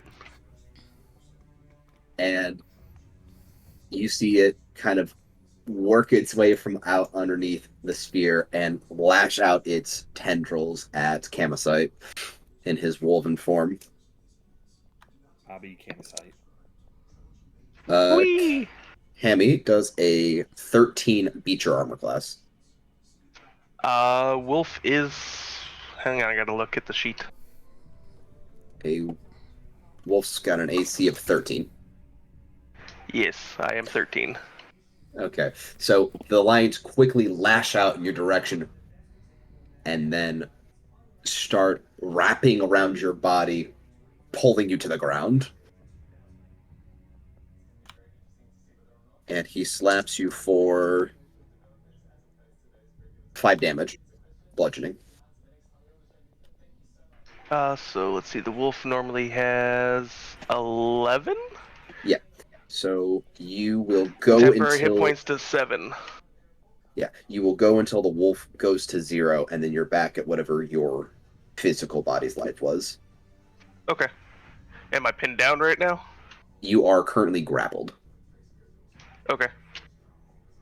and on your turn you can attempt to check to get out. That other vine is going to move forward and also try and grapple you. Well, that checks out. So now his arms then aid in with the first one, lashing you around, and actually pulls you 5 feet into the woods. Oh, that's exciting. And as he's doing it, he hurts you for 6 more damage. I'm still a wolf. Game on. Okay. And the third one is... I guess he's just going to move forward, creeping towards you all. Hiroshi, your friendly wolf has been just like out of your rough vision. A whole bunch of vines just come flying out of the woods, wrapping the wolf before dragging it into the woods. Well, I'll give you $5 if you just say it was nice knowing and we walk the other way. let's Whoa. see. Or can I? Well- Has the one has this one taken damage? Yes. Yes, I hit it he with- was hit by his sacred flame. Oh, okay. So I'm going to move. I'm going to see 5, 10, 15, 20, 25. Move over here. Going to bonus action Hunter's Mark that thing. Yep. And shoot an arrow. He is marked. Go for it. A 16 is good enough. So it's 1d8 plus 5 piercing. And the arrow just runs straight along one of its vines, splitting it down the middle till about halfway through. And you can see a green ichor bleeding from it. And then I do have to roll. Let's see, what do I have to roll for the Hunter's Mark damage? I think it's a D4. I'm pretty sure it's an extra 1d6. Even better. So you said it's just roll 1d6. 1d6 with a little... And the arrow, with just a little bit more momentum, pushes a little bit further. Oof. And a lot of the hanging vines kind of droop down as it's still kind of moving. Nora. Okay. Let's see here. Let me check. Actually, I can't really do much because rough terrain and all that jazz. Doesn't apply to you. So again, because Oh, you're it in the doesn't? woods, Nope. you're in the woods with Hiroshi, you don't have reduced movement speed. Oh, word. Okay. And she is going to. He's giving you all of the helpful hints to not get trapped in the woods. All right. Well, she's going to yeet over here. What level And spell is a yeet? It's at least a level 3 spell. I mean, come on. and she's going to use her battle axe to attempt to chop this thing up to pieces.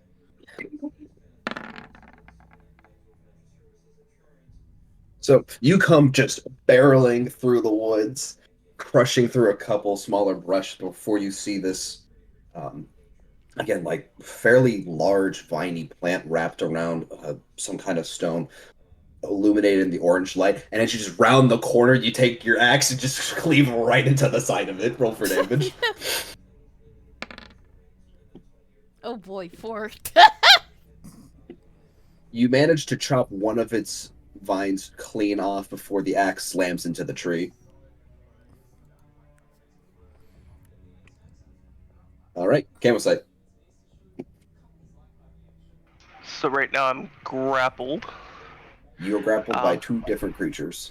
Okay, I So want a thunder wave in the middle of the 2 of them, and it should hit both because that's got a 15-foot cube range originating from me. Nope, don't want to do that. I don't think.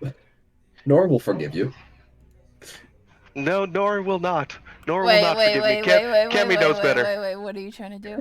Clunk definitely won't forgive you if you do What that do to normal. What are you trying to do? Thunder wave? You gonna thunder wave on me? Like I think I might be able to aim it in a way. Can I put cubes on here that are the 15-foot side?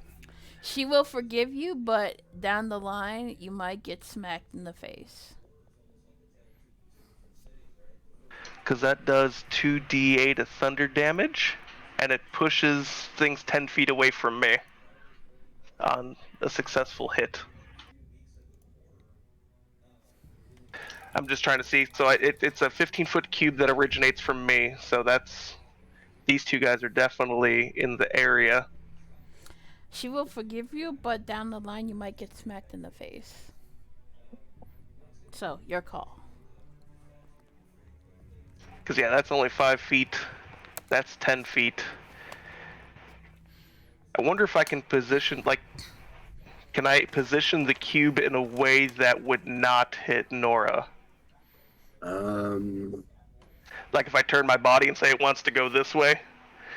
So, like, it originates from here going 15 feet and then, like, finishes the square. Let's see, 15. That's 15 there. Both of those 2 are definitely in there that, like, would go around the thing. Let's see what we got here.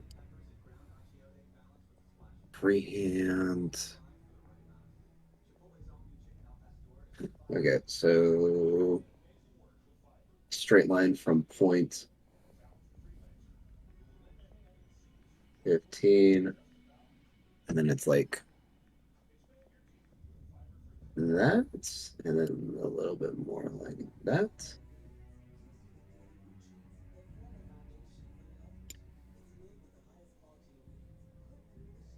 And no, I don't want all of it. I just want my triangle.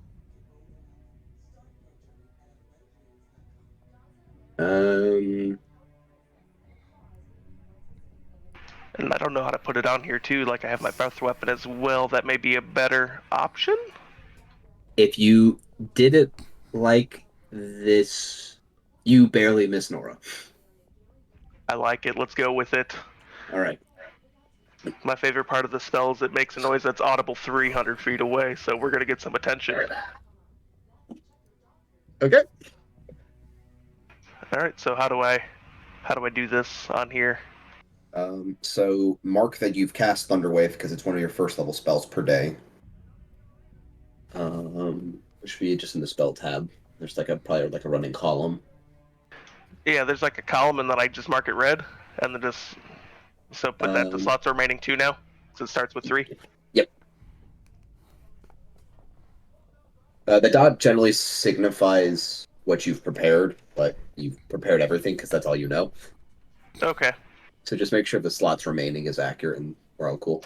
Okay. And Nora, your axe slammed into ripping off one of the vines, and then you see Cammy in the corner of your eye slam his paw into the ground before a massive shockwave of sound just blares out and causes a little bit of ringing in your left ear. Yep. Roll 2d8 for damage. For me? No. Oh. Cammy's rolling for his damage from the spell. Hey, yo, So I what can the fuck? What's that? You forgot the slash. Buddha bomb, Buddha bam. All right, let's see if they can. What is your modifier? Not your modifier. For Your spell save DC. where's that listed? So go to spells, and that should be the top of the section next to your name, which is a Fif- 15 Okay. for me. Cool. And there's a spell attack bonus. What does that mean? That is Anything for this? So like area of effect spells just hit the location, but there Okay. are some spells that you try and hit someone with it specifically, like Ray of Frost. I think might be on your list, where you actually have to hit the person, and you'd use your Okay. spell DC instead of like dexterity or strength for a weapon. Is it half damage? On a successful save, Let me it open isn't it up. destroyed. Yeah. Okay. So he actually kind of roots himself in the ground a little bit more and isn't really forced back. The roots on the right. The roots on the left, however, are like slammed all the way to the back of the tree. It's kind of pinned there for a second before the sound wave lingers off. And everyone just heard it sounded like lightning just struck right next to all of you. Zarthir.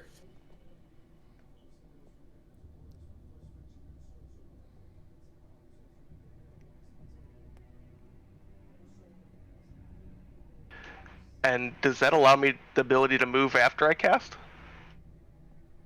You Not if still you're need restrained. to get ungrappled. Okay, I Which wasn't sure is- if that 10-foot push would have ungrappled me.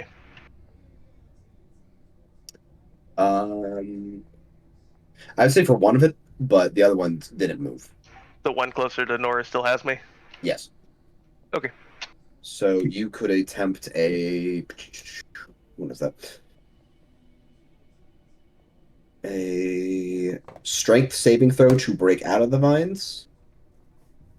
Or you could attempt a. I don't think escape artist is a thing in this edition. What would it be called? Athletics or acrobatics? Uh, I guess Yeah.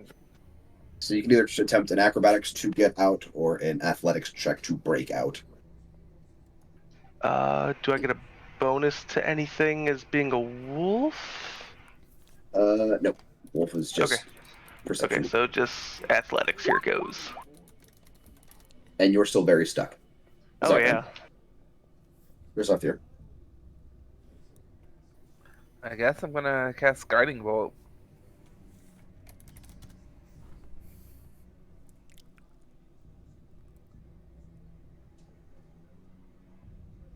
Oh yeah, that hits. I'm gonna cast Guiding Bolt at this far one down here.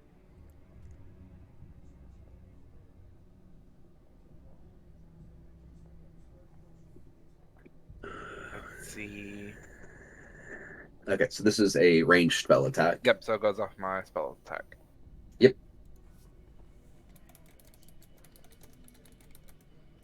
Arthur.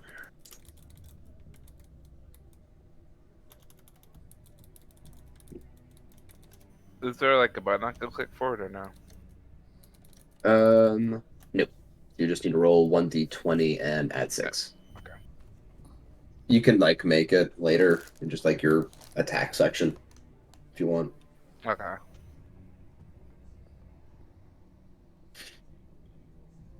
Show me what you got. God damn. Too bad spells can't crit. Wait, Um, what? What did he use? He used guiding bolt. That can absolutely crit. Yeah. What? Wait. He just has to roll the damage twice. Spells can crit in fire? Yeah. Yeah, they can. Yes. Absolutely, they can. All right, sure. All right, so roll. Are you serious? Yeah. 4d6. No, it's 8d6 because you crit. Yeah, so I'll just roll 8d6 real fast. Just do this real quick. That's a first level spell? Yes, sir. Yeah. Oh my. Guiding holy- bolt is insanely powerful. top of the advantage it gives the person. Yeah, but I'm using a spell slot. Holy Toledo. I forgot clerics were good. Yeah, clerics can be a Wait, bit problematic if you don't like prepare for It's them. a bolt of holy light just comes shooting from his hands, and in a moment it's amplified well above what you originally expected, and it just evaporates the vines. And I'm gonna just yell, "This is for Vatun, for him." So, Eridrin, you just watched that man vaporize a plant. Right Which over one your was shoulder. he hitting? He hits the one down here and is very much dead. Okay. Eridrin finds himself oddly aroused right now. Oh my god, ew. Breath attack, everyone move left.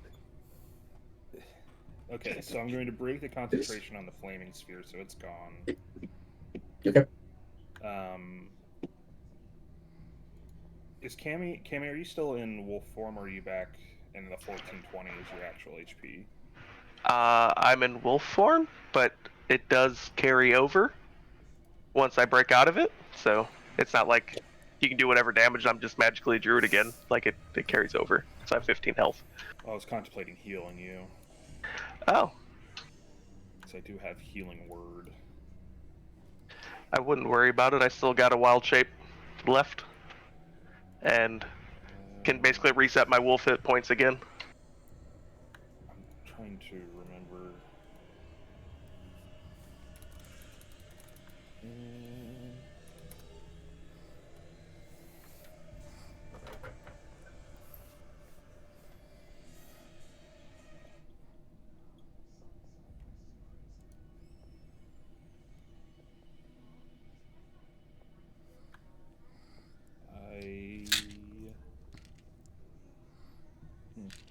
So this is part of me being new. I don't know exactly what I should do here, because I don't exactly have any great damaging spells at range. Actually, I do. I have Ice Knife. I forgot to put Ice Knife in my preparation for today. I mean, you can like prepare like a spell or something, like use it as like some kind of reaction. I forget how this works, but you can prep an attack and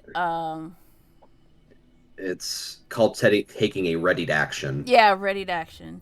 which is you use your action to do something and you're waiting for some kind of trigger condition. So, like, you're hiding behind a door and you're like, when someone opens this door, I'd like to stab them. Yeah. That's stab. Okay, I'll keep that in mind. I am going to do the Ice Knife for this one, which is 60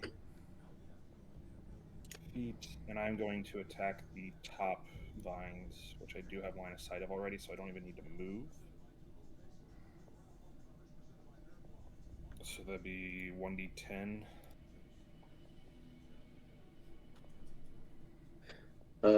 First, you have to make a ranged spell attack with it. So, again, on your spell tab, there should be something called casting ability modifier, and it's just 1d20 plus that number. Spell casting ability. Or spell attack bonus or whatever. Yeah, that's what it's called. So look at your name and then just go all the way to the right, and there should be spell attack bonus.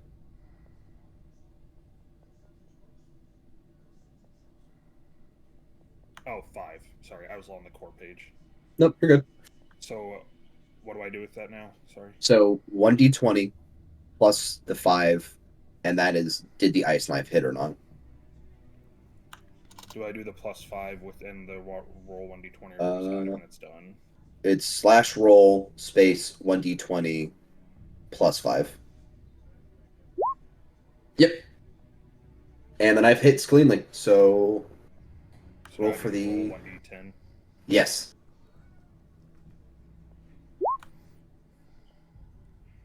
So you do 9 damage to the poor boy. And it looked like the vine was barely holding together, and then the knife hits it, like cracking through what was left of it, and then violently exploding in shards of icy ice. Not my finest moment. Icy ice. I like it. He's very much gone though. Oof. So I'll just put the little dead symbol on him. Bada boom, bada bam. And there you go. The vine So- is gonna. Hmm? Sorry, just real quick. I noticed with the other one, you actually deleted the image. Is that because he nuked it to Kingdom Come? He nuked it from Kingdom Come and just like it fucking evaporated. Okay, I just wanted to make sure there wasn't like a second life pool on this, or is that something that we need to check for? That would be something you need to check for. How do I check for it? It's like you could just roll. If it's like a living creature, you could run a medicine check to see if it's actually dead or if it's just unconscious. And if if it's a construct, it'd be like a craft check, or if it's an arcane. There's some check that you could like, is that still alive? I'd ask you for a check, and then the roll determines if it was successful or like, do you know or not? But that one, it just very clearly isn't there anymore because Holy Light said extra crispy. Okay, so for the one that I just took out, what roll would that be to check that it's still alive then? Give me a knowledge nature check to try and identify if it's Nature. So- I have a 0 on nature. You're a druid, Harry. Yeah, I don't have any points in nature. I don't know how that happened. You're pretty sure it's dead. Okay. I just want to make sure because there is a second phase to the ice knife if Yeah. it was still alive. Yeah, you're pretty sure it's dead. I do So a little the- fist bump to myself and sit back. The vine is going to attempt to get vengeance for his dead comrades and try and strangle the life out of Cammy. That checks out.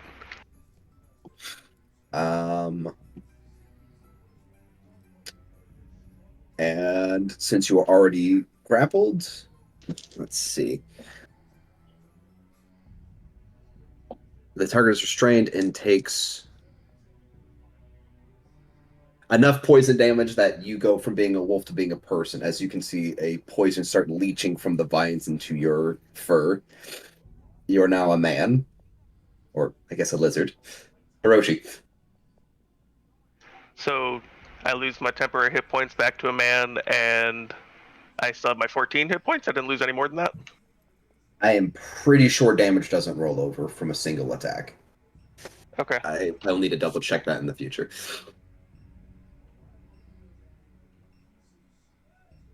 All right. Given that I just saw ice explosion just happen in front of me, I'm just like, nice shot, and then jumping over here, and I'm gonna use my bonus action to move that hunter's mark over to this one that's still alive, so that one be hunter marked.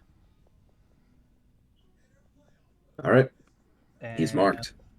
I'm gonna do the thing again. I'm a short bow this fool. This foliage. Is that a crit? That's a crit. Yeah, that's man. a nat 20.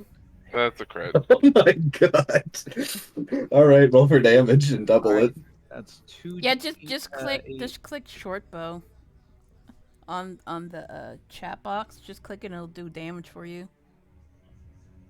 Cool. That's one of them. That's both.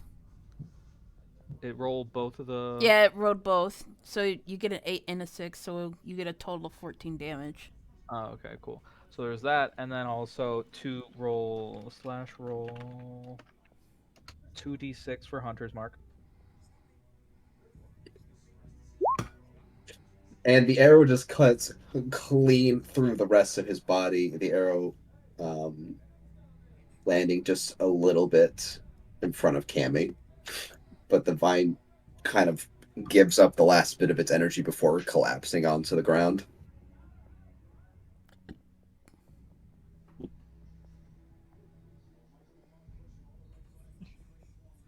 And at that point, I'd say you guys are out of initiative. Nice. Yay. The damage does roll over for druids when they knock out a shapeshift. So if it's, let's say they have 5 HP left and they take 10 damage, they take the 5 in one form and then lose the 5 in the other form. Okay, They're not shapeshifted. So, Cammy, you lost 4 HP on your actual form. Oh, so I'm at 10. Yes. This is what you get for getting excited when the vines choke you. I knew the light of God had me. Vine Senpai. Vine pie. What? So now that we're out of combat, am I able to move my character closer Yep. to check You the are- stone that is? You are within the free vine? to move as you so desire now. I'm gonna be So, like- poking this one. I'm gonna try and forage some stuff, see if there's anything like useful I can get out of it. Okay. Give me a survival check. Survival. 20. Okay. So you're kind of digging around through the vines. You manage to reclaim the stone that this vine was wrapped around on, the one that wasn't evaporated by the light of God. And do you have any vials on you? Let me check my inventory. I got water skin, but I don't feel like I want to put any kind of fluids that ain't water in If that. you want, you could collect the poison from him and put in the water skin. Cool. I just look around and I go, does anyone else have a spare water thing that I could use in a bit?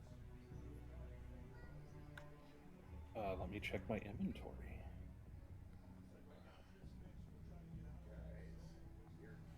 And I just go like, I'm sure I'll be fine. And then I just like I dump out the water. Or I like drink whatever water's left, and then I just like try and cultivate as much of that poison as I can.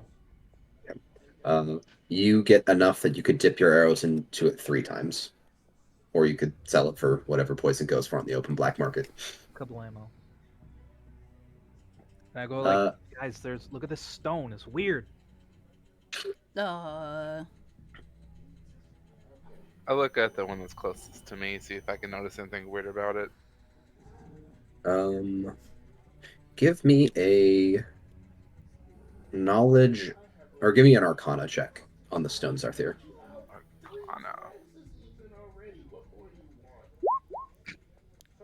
Oh no. You're not really familiar with anything about the stone, but there seems to be a faint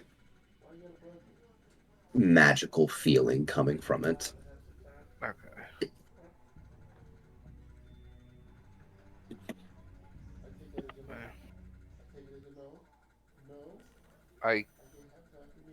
I kick the rock and walk away. Okay. Nora's you gonna just- go back to Clunk and start to pet him. And she's gonna take his rope and starts to gently pull him, guiding him towards the rest of the group. So And Clunk, sorry, nothing. Clunk just happily moves along. Amira, you said you left the stone on the ground back there from the other one. Yeah. I'd like to check the stone on this one and see if there's anything interesting about this one. Okay. Give me a knowledge arcana. So you're kind of looking it over, and you don't quite know what magic is imbued into the stone, but for some reason it's reminding you of something you've seen in Tilson before. Sorry, and Tilson? Yeah, the something about the stone reminds you about something from Tilson. Tilson. Oh, the area. Okay. Mhm. I'm going to pick up said stone and put it in my bag. Yoink! Rock acquired. Da da da da da da Da, da, da. Or my bad, not Tilson, Travian. I can't. It's a Mesopotamian map. Travian. That's the murder forest, isn't it? Yes, Yeah, I'm all about murder forest. I am very happy for you. Do you care about weight for items at all? That stone is 1 pound. Ooh, no, got it. Okay, and then I move back in towards the rear of the group. While we're sitting here, Kemi wants to detect magic. Okay. Just so you know, Cammy, that'll take about 10 minutes to do detect Okay. magic. Or is that as a ritual? It's concentration up to 10 minutes. And then for the duration, I sense the presence of anything magic within 30 feet of me. Oh no, this is the good detect magic. It just works instantly. Okay. Yeah.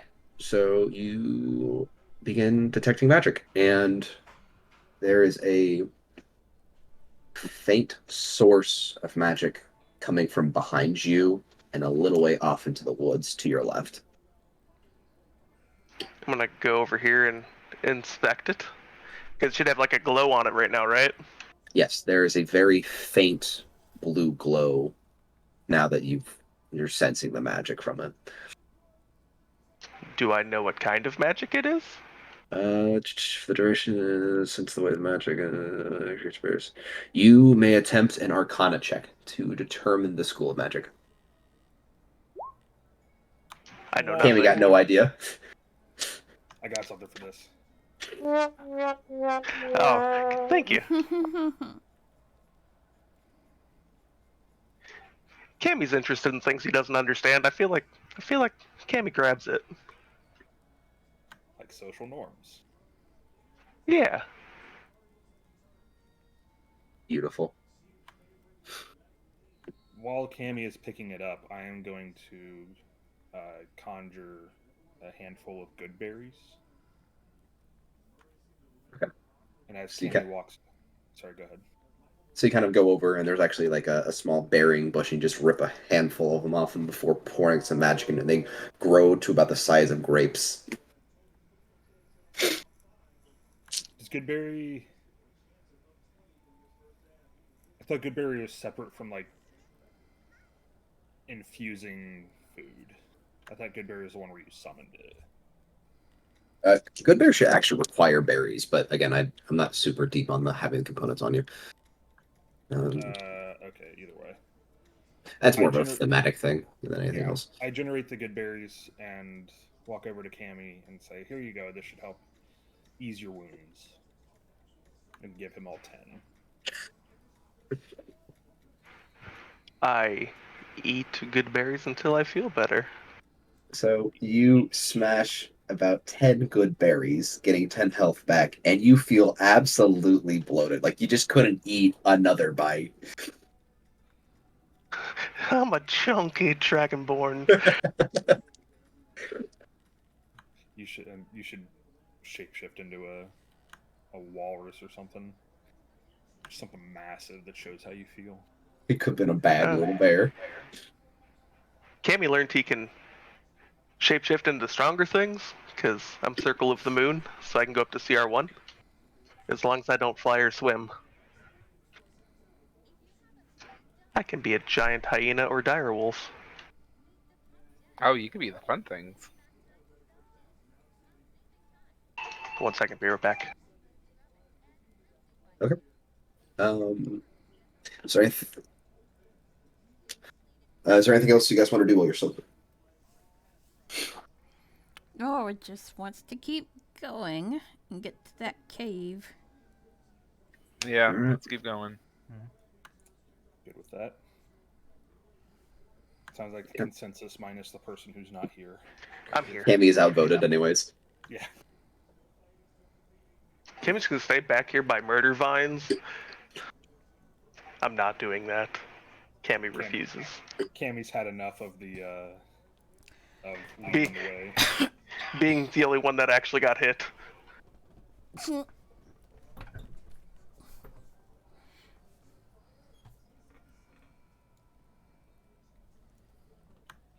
While you're readjusting the map, a question that I noticed after I used Flaming Sphere. looking in the book, it says I don't get spell level separate from your character level. Technically, I couldn't use Flaming Sphere there. So Yeah, it's a second level spell. So I'm removing that from my prepared list for the rest of the day. Okay. I noticed that now. I realized it afterwards. I misunderstood what that was. I don't know, you're fine. You figured it out. That's what's important. And you also didn't pick Moonbeam, which is arguably the better spell. I thought about it, but then I was like, I don't want to lean too far into the boom chicken right away. Dude, Moonbeam is so cracked. Okay. But as you guys start working your way farther and farther around the path, you notice there's a faint cliff. Probably going about 5 to 10-ish feet down. You can see the path is now sloping down, and a cool breeze begins to roll over you.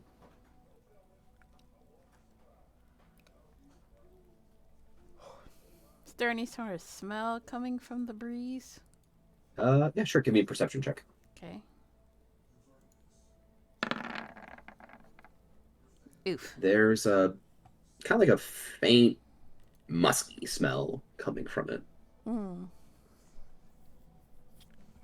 Do I That's a see pungent anything odor. over? Like I'm intently trying to look at the bottom of the slope and see if I can see anything.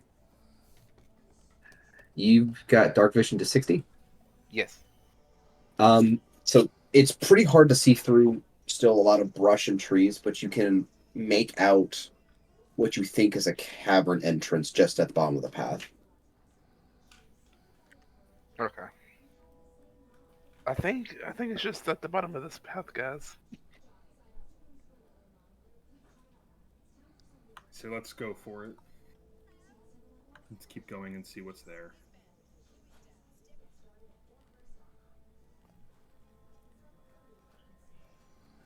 Okay.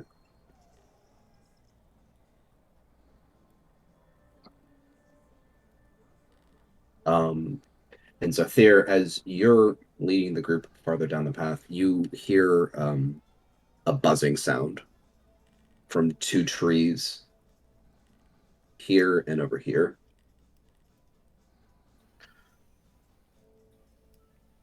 I hear ringing. Hmm.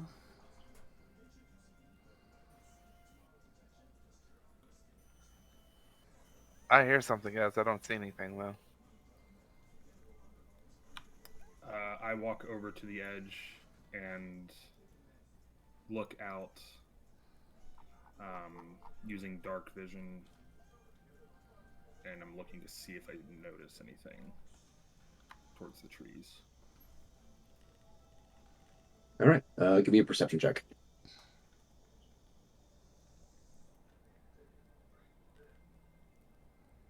Which button is that you click again? It should just be labeled perception. It should be in the skill list. Oh, there we go. Yep. 15. Okay.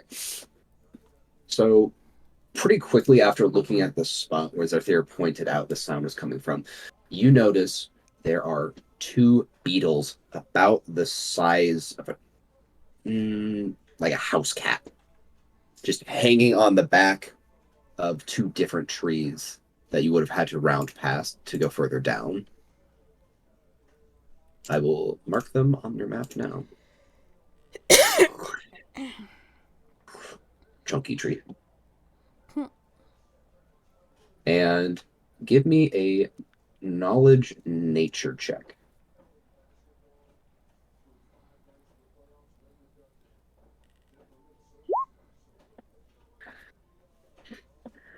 You are actually fairly familiar with these. These are known as Halarish beetles. And they are native to the murder forest. Their personal favorite thing to do is to fly up at somebody's face and brightly flash, like they like open up their wings and flashbang you, and then eat you while you are epilepsing from the light. Yo, that's horrible. What? Cammy Oh. thinks they're friend shaped. But there's also a trick to scare them off. There's Oh. something called Ractawolves, which like to eat them. And so anytime their sound goes off, they just book it.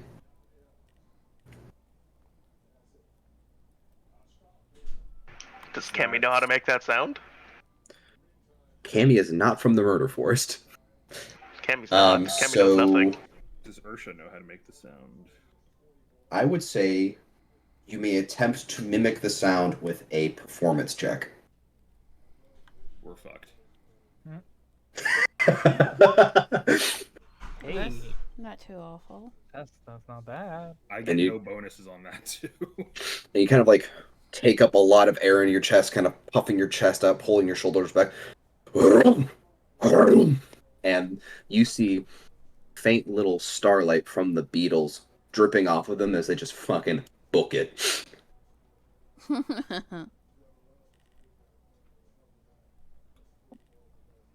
Yeet. Yeet. And they fly off well outside of visual range.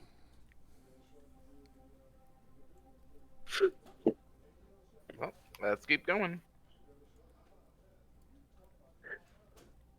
About how long has it been since we fought the plants? Probably no more than a minute, maybe two. Okay.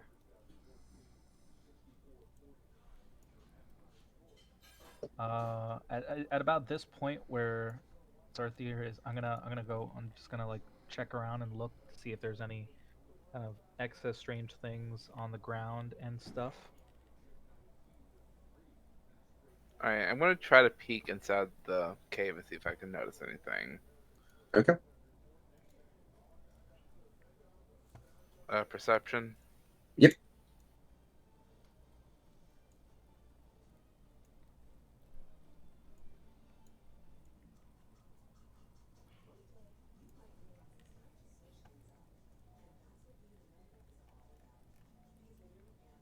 So the camp or the cave kind of looks fairly mossy. You can see there's pools of stagnant water where just the recent rainfall has started to soak into the ground. And it's actually like surprisingly full of plant life, you would probably say. Like for being a cave and all, you like maybe some moss and that's about it. You also think you can see a set of shoe prints where some mud stuck and like some pads before they go out of line of sight. I see footprints up there.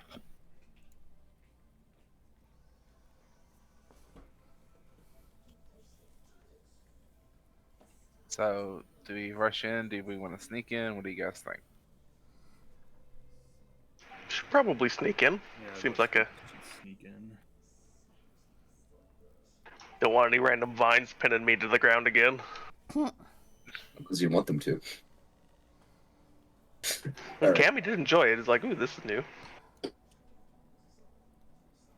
I will grant you all the option. Would you rather you roll your own stealth check or have me roll it for you and you don't get to know the result? I'd rather roll my own. All right, fair enough. Give me a round of stealth checks then, including Clunk. Okie dokie. Super sneaky Cammy. And clunk. Ursha killing it.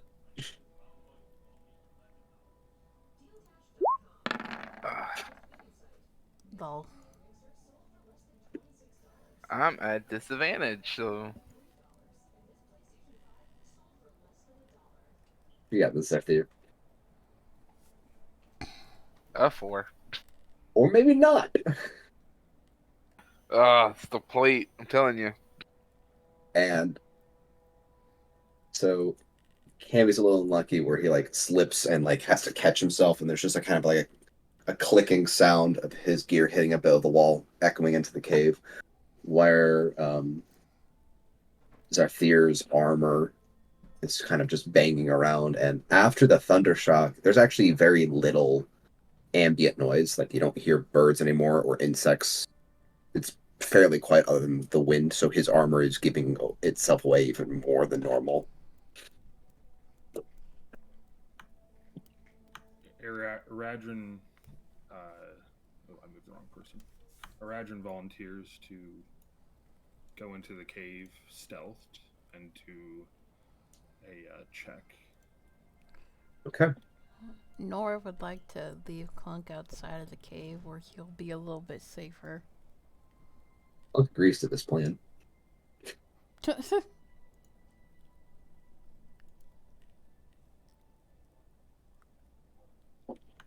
Actually, so how does it work, like, if I were to want to use, like, Fairy Fire in here, where we could potentially end up in combat? What... Does I use my action point for the first round of combat? So... Or actually, let me see if I even have enough, if I have... Let's just say you're stealth and no one notices you. If you were to cast Fairy Fire immediately after seeing somebody... It would break your stealth, but you would get to cast the spell for free, air quotes, like action economy wise, and then you'd roll for initiative. Okay, I'm actually not going to do that since I am stealth and since I don't have a spell slot open. So, is it perception that I would want to do here? Yep. Which way do you want to go around the cave? Let's do to the left or up. To the left. Okay. How dark is it in this cave? Pitch black. The only light is what's coming in through the front door and the torch light. So about where Arundel is, like the light's just done. Yeah, and I have dark vision, so I can still see in there, but everybody else is kind of SOL except for you, Cammy. Yeah, Cammy can wild shape into like a tiger and have dark vision. So, perception. You start creeping around the crevices of the cave, and the footprints are gone that Zathir pointed out. But you're now starting to notice cobwebs building up around the cave, and the farther you start looking down, the more dense they're beginning to look. Nope. Alright, guys, we don't need to finish this quest. Later. Quest done. How dense are they within like 15 feet of me? It looks like they're just sporadically covering the walls in different places. It's okay, so it's just on the walls. It's not blocking. It's just on the walls for now. Okay, I am going to inch forward another 4 squares here to where the 5 squares to where the cave opens up. You now notice the webs are getting thicker, and they're starting to cover the floor in some spots. As he's coming out of sight here, I'm gonna start to creep in behind him. Okay. So I'm coming in now. I'm gonna get to the edge of where the webs are. At what point am I aware of the webs? Are you transformed into something that can see in the dark? I am not. Then No. So I'm kind of fumbling my way in there. Yeah, you'd be fumbling in the dark at this point. Nora still has the torch. I was gonna say, what happened to the torch that Klongo Nora still has it. Okay, with the torch, Cammy, you're like at the edge of the light. Like you can't see her entering anymore. I'm gonna try to reroll stealth. That is not how this works, my good sir. Damn. Am I aware of the webs at this point? Yes, you would see the webs. The webs start. Let's mark that up. The webs start around here-ish. Okay, Cammy's going to wild shape into a giant spider, which gives me spider climb, so I can go like on the ceilings and things. Get web sense, so when I come in contact with the web, I know the location of everything on the same web. And web walker, I ignore movement speed restrictions caused by webbing. What spider did you turn into? Let's see. It's on page 328 of the monster manual. A giant spider. Okay, giant spider. I was like, I needed a name. Oh, wow. It uses the same graphic, but just calls it giant spider. Dude, that wild shape is baller. Yeah, I like it. I need to get me the monster manual so I can see what I can shape into. I just literally Googled, what was it called? It's like a wild shape table or something like that. I will say this moving forward.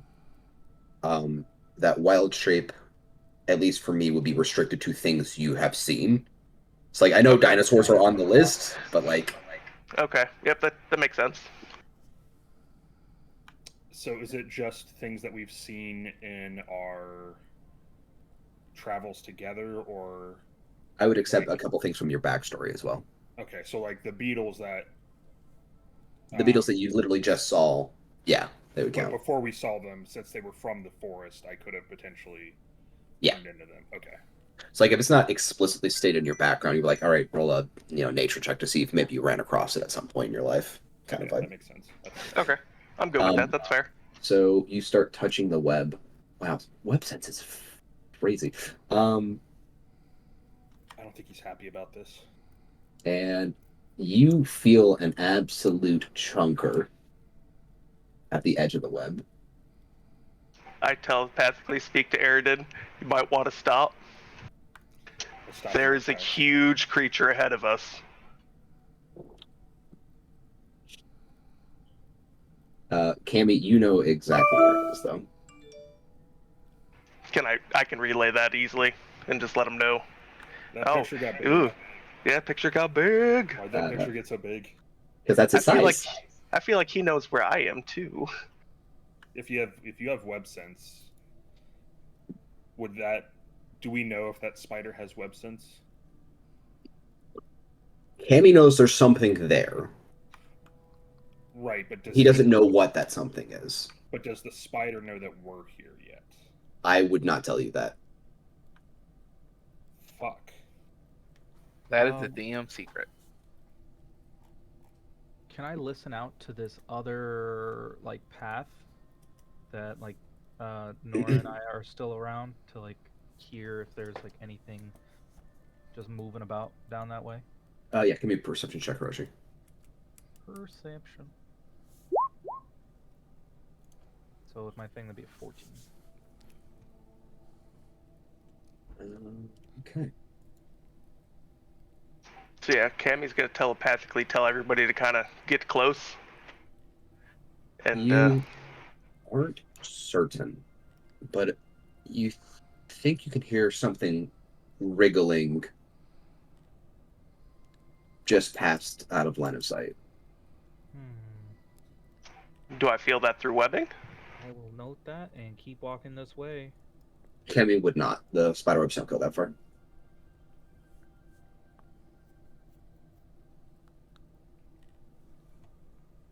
Cammy wants to crawl to the ceiling above us, so I'm kind of like at the top. How tall is this cave? The cave is about 15 feet tall. In this All right, so I'm spot right here. gonna go to the top of the ceiling here and just kind of hang out and watch everybody from above. Okay. I'm gonna use what symbol? We're gonna use this spiderweb symbol on your sheet. You are now on the ceiling.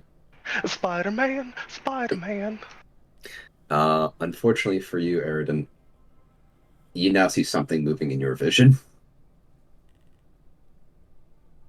And you see 8 beady red eyes lock eyes with you. Roll for initiative against the spider. Everybody? Everybody? Yes. Okay. Even if you're not detected, you will join initiative, and then every round it would be like, do I get detected or do I choose to act? I clicked it. I rolled a 21, but didn't have my token selected.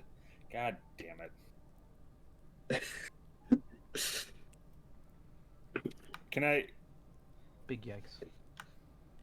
I will grant you leniency for now, but Okay. Now I know. Yeah, you're fine. This is literally session 1.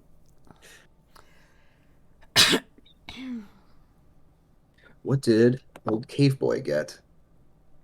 LMAO, life is pain. Did I accidentally change Cammy's? Because he rolled a Oh different Cammy my rolled an 18. 21.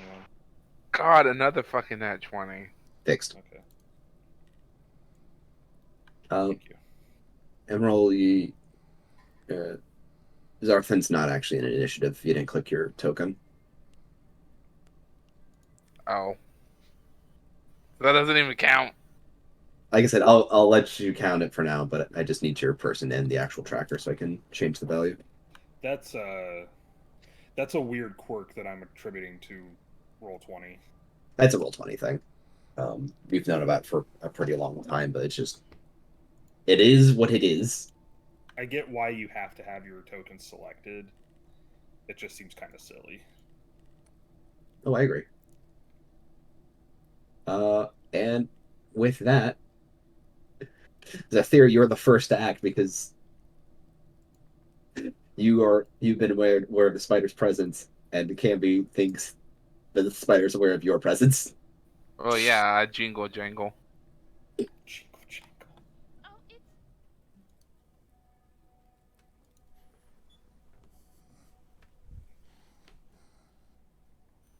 Can I see the spider from here? You got vision of any kind? I have dark vision. Oh yeah, you can see it. It's I can feel him. Then I can I am smell going you. to roll. I'm going to cast Sacred Flame. Worked well last time. Keep in mind that there's webs everywhere. No. He's already spell played is spell or spell laid is spell played. Yep. No going back from this one. Light the the fear- game on fire, sir. I need you to roll me a reflex saving throw. Me? Yes. Okay.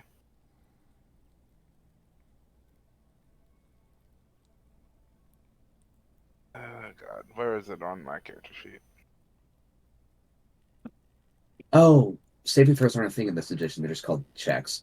Give me a dexterity check. Saving throws are a thing in 5e. Yeah, but they're not called like reflex saving throws. It's like a dexterity saving throw or a strength. Because like in older editions, it was like fortitude for constitution, reflex for dexterity, and will for wisdom checks. Ooh, that's a 7. That's a yikes. So you start reaching your hand out, and it just gets clogged right in a giant web, and you're like, oh. And your arm is like stuck. Cool. And we'll see if the spell actually goes off or not. Okay. You still manage to get the spell off, and you see a bit of fiery light transfer over to the spider. Roll for damage.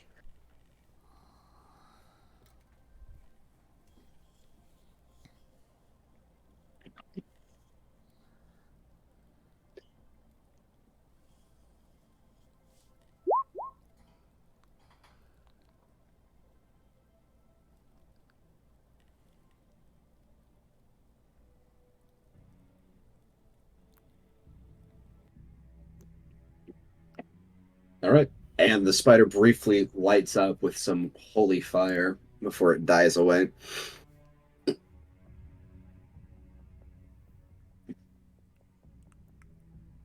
Erdrin.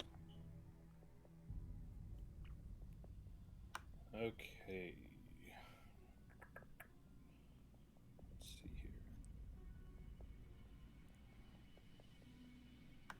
I am going to take a step to my north. Double checking something.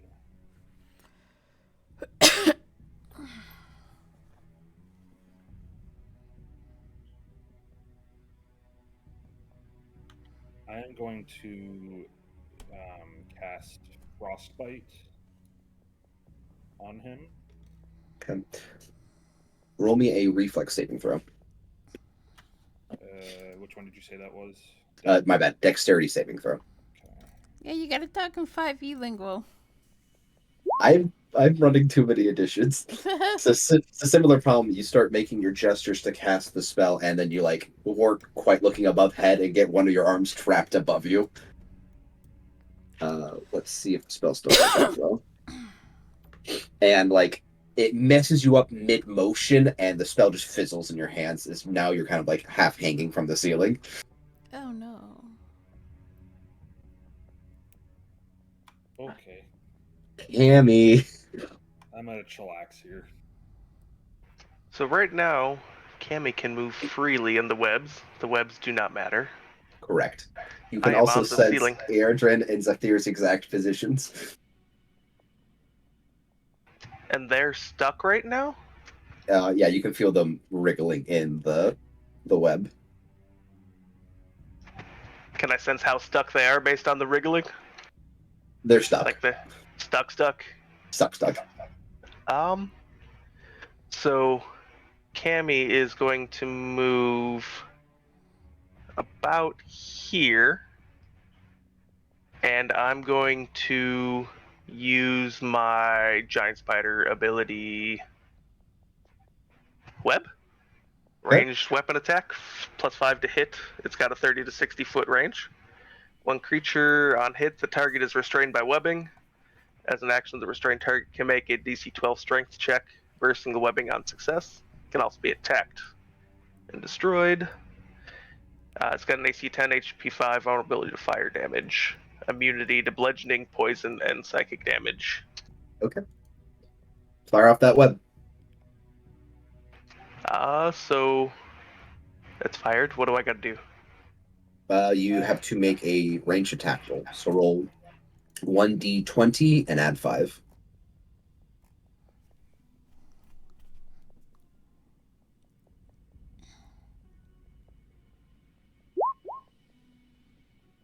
Lean, and you managed to hit the spider with the web.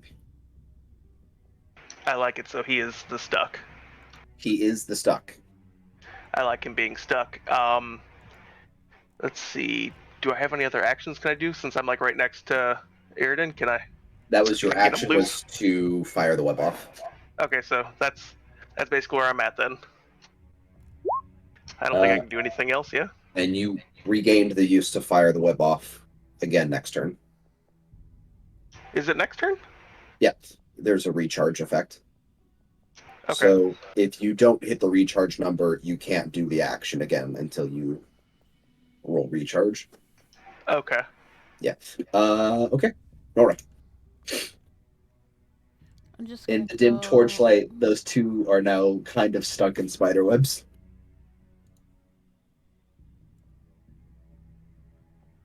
I want to go here and attempt to pull down Eridrin from the webs. All right. Give me a strength saving throw. And you just rip him right down. And she'll say, "Idiot, watch your surroundings." Yes, ma'am. And Hiroshi. she's going to end her turn there. Said the frog who walked into the spider's net. So 5, 10, 15, 20, 25. I'm going to do my darndest to make sure I'm not hitting any one of y'all. And since we're still in the same hour, I'm moving that hunter's mark onto this thing. Okay, he's marked up. And I'm gonna blast him with this bow. 25. Clean hit. Roll for damage. And one of the arrow catches him in one of his eyes. And then because it's gotta do the 1d6.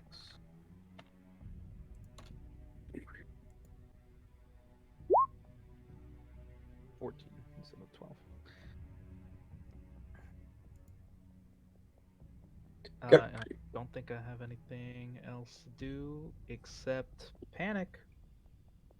All right. He is going to. And since he's restrained, all attack rolls take advantage, right? Yes. Yes. But he will also then just break out kind of immediately. Yeah, okay. And he starts crawling over to the side of the room. At the top of the round, he is then going to shake the webbing violently. And you see little spiders start to come out of other nooks and crannies. Oh, great. Nope. Nope, nope, nope, nope, nope, nope. Zephyr, it is your turn. Zephyr, can you just nuke him into the sun like you did the other thing? I mean, I only have one spell slot left if I do that.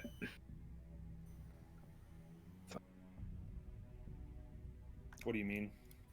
I can only cast 3 spells a day.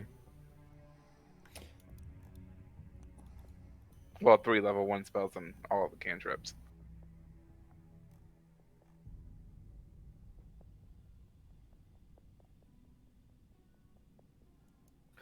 Yeah, I guess I'm just gonna try to blast him. So anyways, I just start blasting. Gonna cast Guiding Bolt.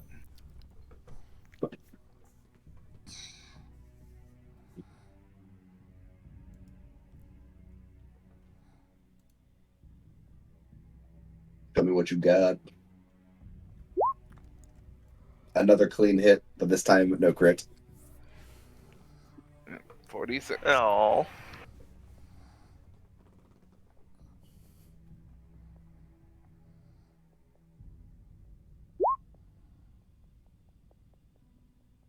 All right, and the bolt flies past and it sears a couple of his arms along the way of the right side.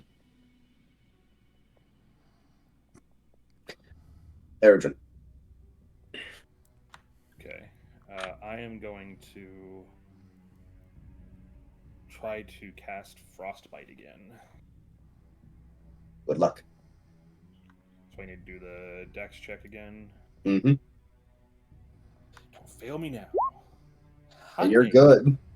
You have learned from your previous mistakes. Okay, now cause numbing frost to form on one creature that you see, so it's gonna be the big chonker. Target must make a Constitution saving throw. Okay. He got a critical failure. Oh, that What one. does that mean? And that one. Okay. Owie. Okay, so you take 1 damage, and you have disadvantage on the next weapon attack roll you make before the end of its next turn. Okay. I'm going to end my turn there. Cammy. Let's see here. Where am I at? You were on the ceiling, and the I am closest to on the the spider. ceiling. And it's like I'm like 15 feet high above the spider. Yeah, so you're like 20 feet away from him right now. Alright, so what I'm gonna do, I'm gonna come over here, right above his head. I'm gonna like drop on top of him and do my bite. Okay. Let's see here. Be careful, that thing could be female. So that's just a roll d20 plus. I'm trying to see the stat here. Giant spider is D20 plus 5.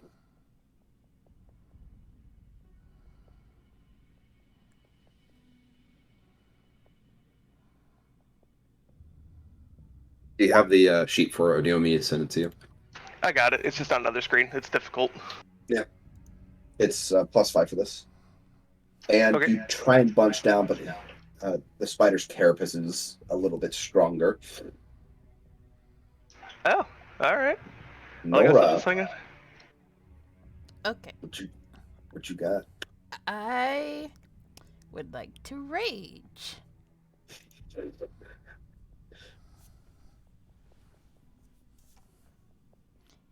And All right. I'm gonna hand Erdrin the torch, and Adrian accepts the torch. I'm gonna yeet towards the big spider and make a two-handed battle axe attack. Okay. Oh.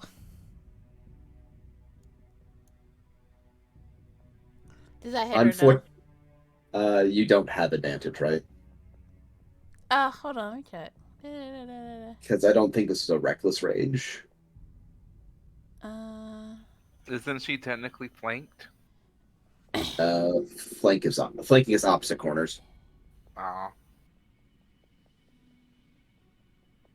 I don't know. Let me see. When you make a melee attack using strength, you gain a bonus to the damage roll that increases as you gain levels as a barbarian. So, No advantage yet on that Okay. attack when you range. Because I think it's like a reckless attack. So you start bringing your battle axe down, and a mighty roar, and the spider throws up a little bit of webbing from its spinneret and knocks the blade off its trajectory, kind of catching in the ceiling momentarily before you wrench it back down. oh, you Her- bastard. Hiroshi. So, Kill the ants. I wanna keep on hitting this big boy, but there's a bunch of smaller things now. We gotta keep on hitting them. We're gonna keep on blasting. It's on here. I just started blasting.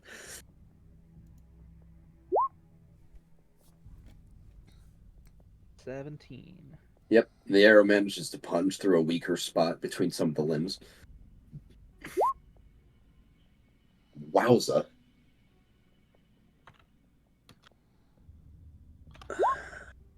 Still 2. Okay, I mean, you know, 15. damage is damage.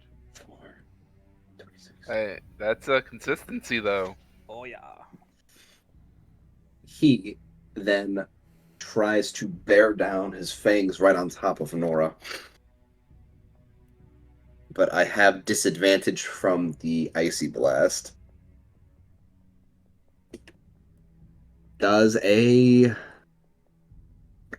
15 hit? Let me check. Yes, it does. And she plunges her fangs right into your I upper wanna- torso. I want to use the bonus action. It would need to be a reaction to help Oh, you. damn it. Yeah, you're right. Fuck. Actually, wait. I actually think I do have a reaction, but I might. 1 second.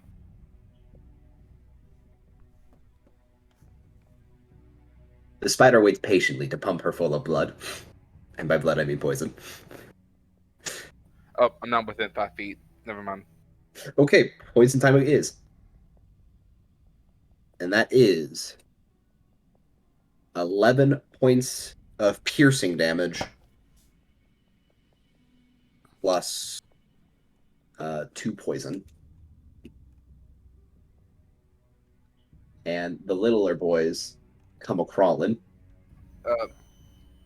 Wouldn't it be less because she's raging? Yeah, I take half damage. I just tell you the damage as it is. Okay. So It's 13. I will always tell all of you unmodified damage, and it's up to you to reduce it accordingly. So then it'd be like 11 would go to like 6 and 1, 6. so 7. okay.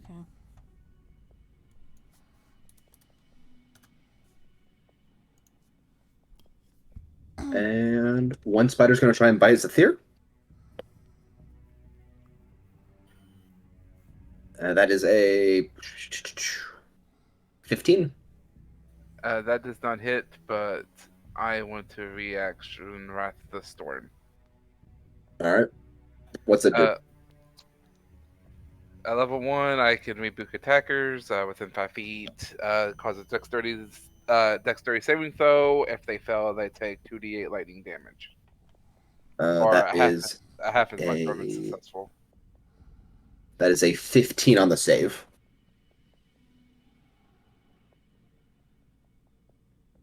What's your spellcasting DC?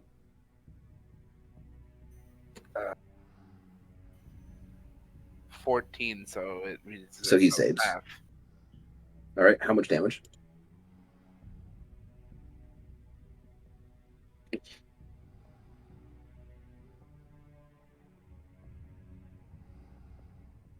One point. Ah. Oh, wow. Okay. That's kind of some bullshit. It'd be like that. It says rolling 2d8, but it only showed one number. Like it only rolled one die. Oh, because you had that backslash at the end. Roll it again. There you go. All right, so 7 points of damage. All right. You said the 15 was a miss, so then I'm going to try and bite Arundel. That one is a 19. You're about to be full of poison, my good sir. Who, me? Yeah. Unless the 19 misses. What do I roll for that? Armor class. So look at your character sheet, and then near your HP should be armor class. If 13. if the number is the attack roll is the same or better, it is a hit. Okay, I'm fucked. You're fine. It's only 6 points of piercing and 1 poison. How does poison work in this? Like, does it stay and you periodically take damage? Poison is just a type of damage. There are some persistent poisons. This is not one of them. Okay, so my HP is now, you said 7, so 8. That is all the spiders. That's there.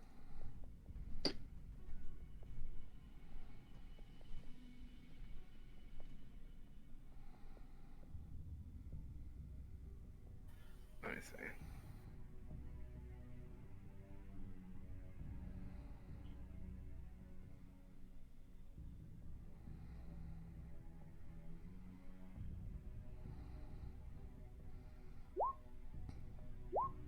Trying to think. I don't know why I did that. I'm sorry. Because you're about to hit that spider with some psychic breath.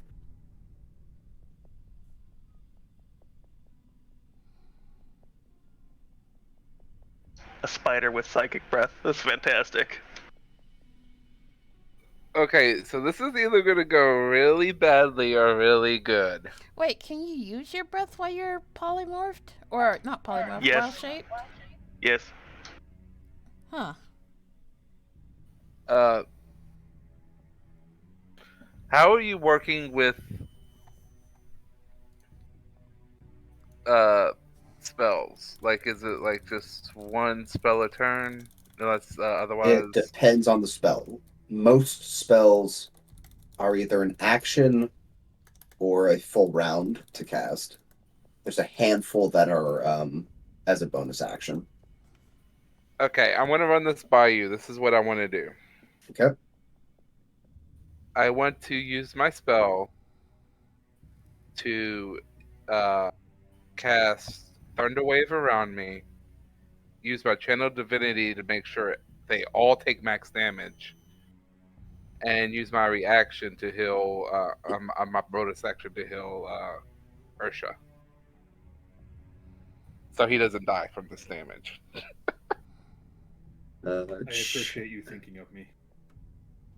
I don't actually know Channel Divinity. And Channel Divinity. I'm a Tempest Cleric, so it's Destructive Wrath. What's the radius on that? It's whenever I do thunder damage, so it's whatever I use. I get very few thunder spells. That's the only downside about this. Tempest So which spell are you using, you said? Thunder Wave, but I could basically tell everybody to fuck off and take the damage.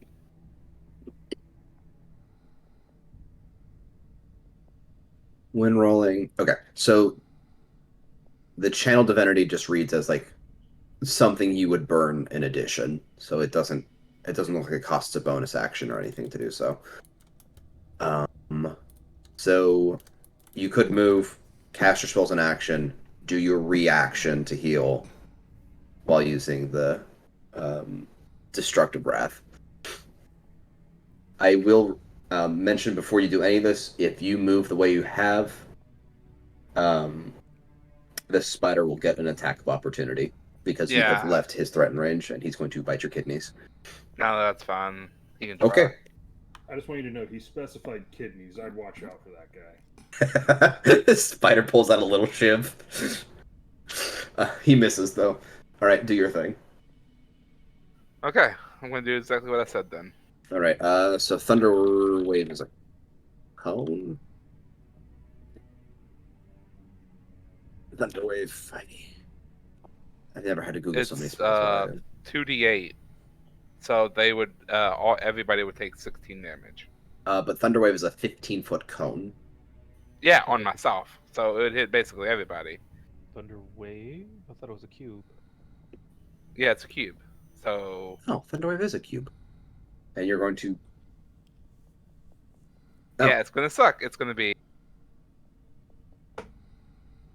Yeah, Thunderwave is big.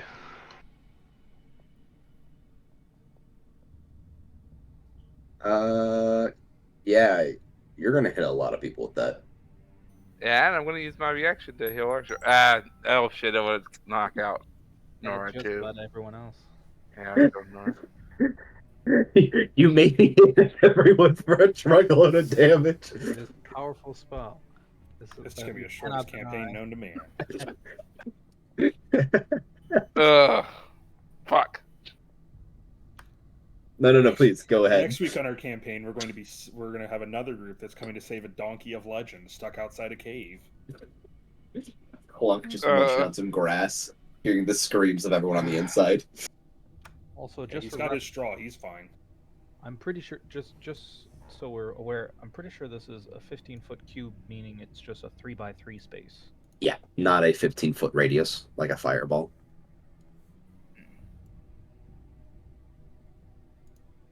So it would look something like You can't this. hit multiple spiders in the range because each of them is just past 15 feet.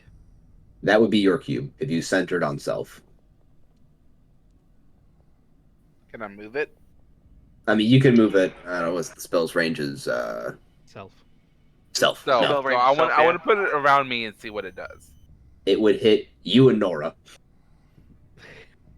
Actually, I don't think it hurts you though. No, it won't hurt me. Nothing hurts me. It would just hit Nora. Oh. We all want to hit Nora today, huh? No. It would hit Nora and the spider because they're on the. Yeah. They're in the same. We're stretch. sharing space. Let's see. 5, 10, 5, 10. Yeah, Hiroshi's absolutely correct. There is no permutation that lets you hit everything. Okay. Unless you want to do team damage. I'm all for that. You talked me out of it.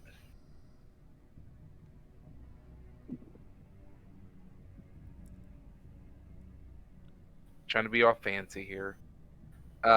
Okay, since I can't do that, I'm gonna cast inflict wounds on the big spider. Hey, I mean, you crit last time, so. wounds. It's a melee What kind of spell attack. save is that? Mayo, it's a melee spell attack. Okay, sure. I just gotta beat the AC. Go for it.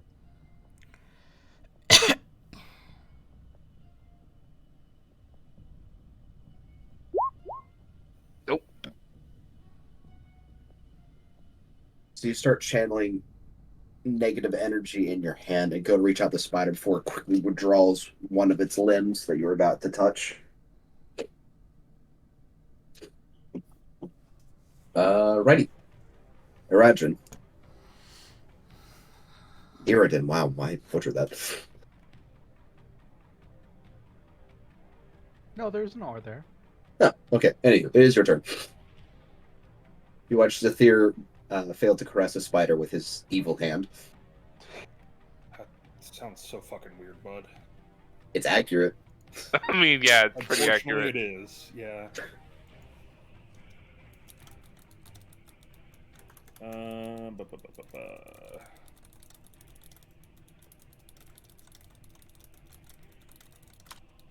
It kind of looks like the head of a seahorse now that I look at it. Okay, so does a crossbow require bolts? Yes. Cool, I got a crossbow, but it didn't come with any bolts. That's about right. Is it part of your starting trappings? Yes.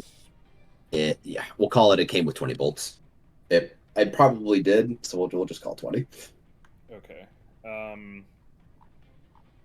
Because I just learned how the spell slots work, so I'm out of spells to use, except for one use of healing word and my cantrips. I guess I could use frostbite again. Actually, I'm going to move next to Roshi. Yep. And I am going to use guidance on Roshi. Just so you know, if you back away from the spider like that, he will get Attack a of free opportunity. attack. God damn it. You're still within 5 feet of me, though, so you can still guide me. Just kind of like vaguely reach your hand backwards. I reach blindly towards Roshi to grab him and cast guidance. Okay. Roshi, you have advantage on your next attack roll. Heck it, yeah. It also gets. Well, it's not advantage, it's d4. Mm. He rolls a d4 and adds the number to rolled one ability check if it's choice.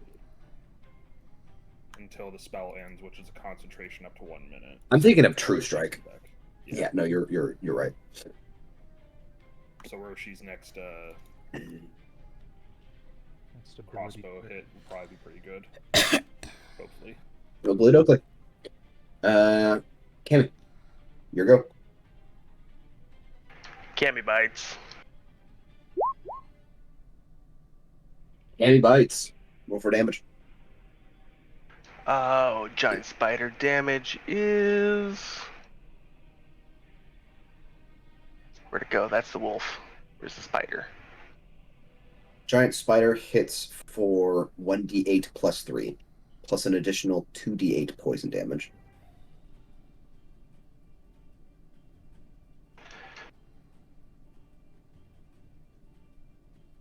Can't be slow at typing. So 7 plus 2? Plus 2 more d8. 2d8 of poison damage. So Spider makes a save though. So it doesn't matter? He'll take half no, damage. So I do another roll 2d8? Yes.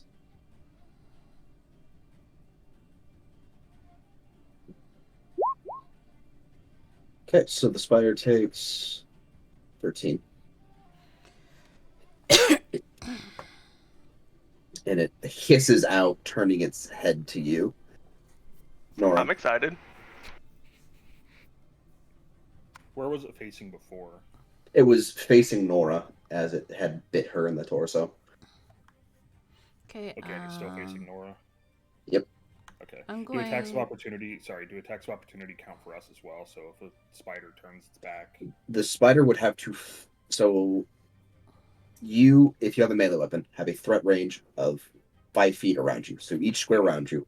If something were to leave it without like some kind of disengage or other action that says they don't get hit, you would get a free attack against them. So it's not just if they turn within the same No, square. basically, if Yeah. they move out of melee range, you get an opportunity attack. Gotcha.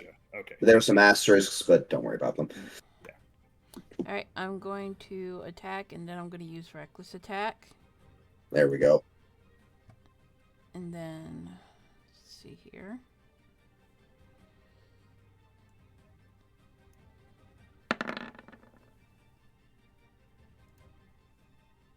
Does that hit?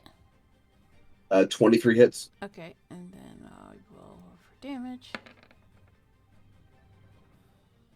So 7 damage total. Nice. Yep. I guess there's not much I can do after. I will end my turn.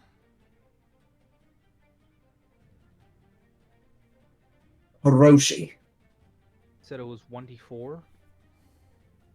Yes. On the guidance. Man, I'm really just trying to keep blasting this man. He's got to be. Does he look hurt? Does the He giant looks very wounded. very wounded? I'm blasting. Yes. plus Yes, 4. you are. I'm not gonna use that one right now because it looks like I don't need it. I'm gonna hold on to that because. Well, keep in Save it in mind, the if I back break pocket. concentration, you don't get it. Did you poison your arrows? Not yet. I did not.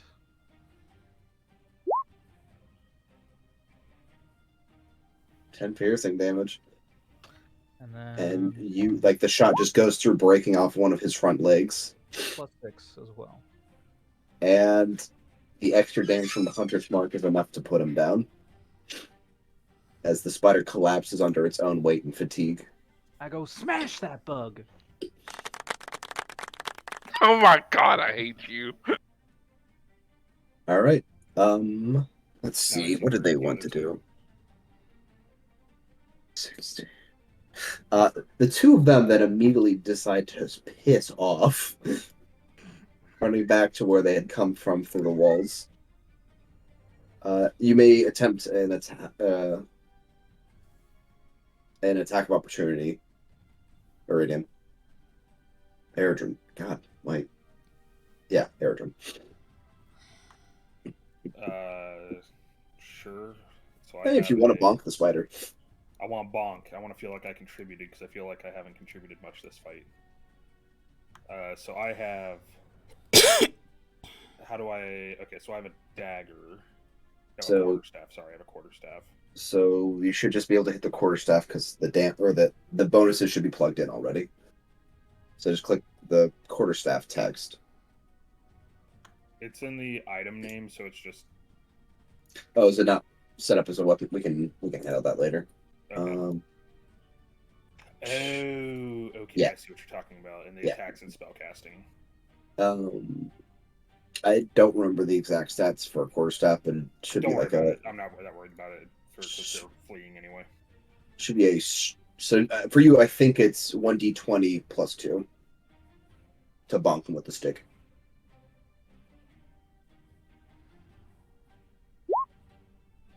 And you kind of the quarterstaff gets stuck in the ceiling as you're going to go swing down on them.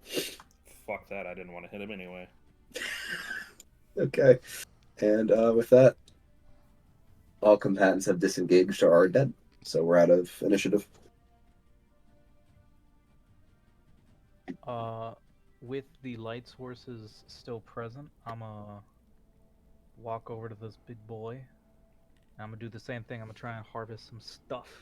Okay, give me a survival check.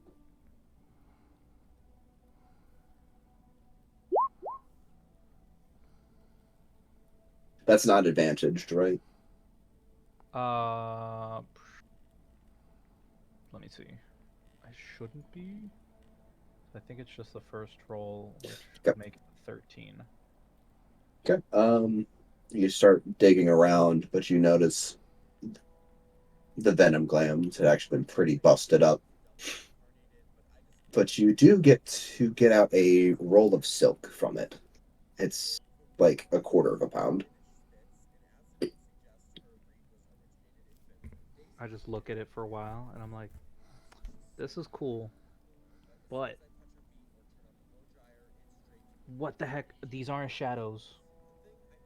That woman says shadows. These are spiders. So what were these people seeing? Well, he's looking at that. Cammy wants to like scurry around the room and see if anything cool jumps out at him in the webs. Anything hidden in there from like other weary travelers of mine got stuck in here, something crazy like that. Give me a perception check.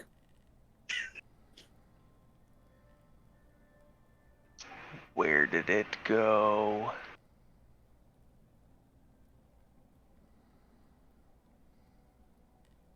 I'm gonna learn where these things are at yet.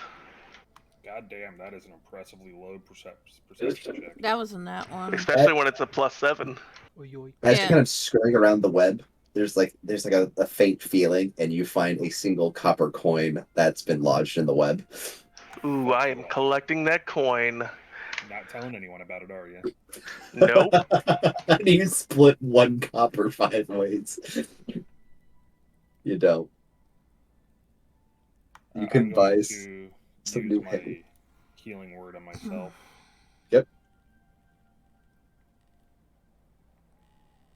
My spellcasting is So about how long was that combat? In game terms, Yeah. it's like 30 seconds. Oh, okay. okay. So my health goes back up to 14. Wow, that is a depressing healing word. Nat 1, yeah. Yikes. It gets better when I put it in a second level slot or higher. So Yeah. just give it time, I guess. Cammy's got another hour of spider shape.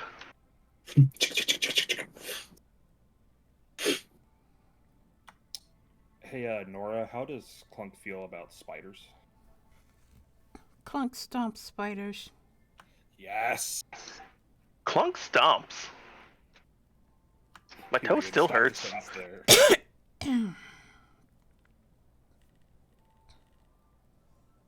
Roshi's just gonna give a once over in this direction. Give me a perception check, Roshi. Why is everyone rolling? So you're kind of also digging around, and you find a shape in the webs that kind of reminds you of like a coin, but there's no coin there. I I'm want Ah. to see if I can find something. Just take it. I'm gonna pick it up. I'm gonna be like, I can fool someone with this, maybe. And I'll just pocket it. 2 copper have been found. All right, give me your own check. Is it there? So Arthur then There goes it over is. to the corner, and he finds the entire eaten corpse that had a coin pouch that slightly spilled open. Inside the coin pouch is about 15 copper and 9 silver.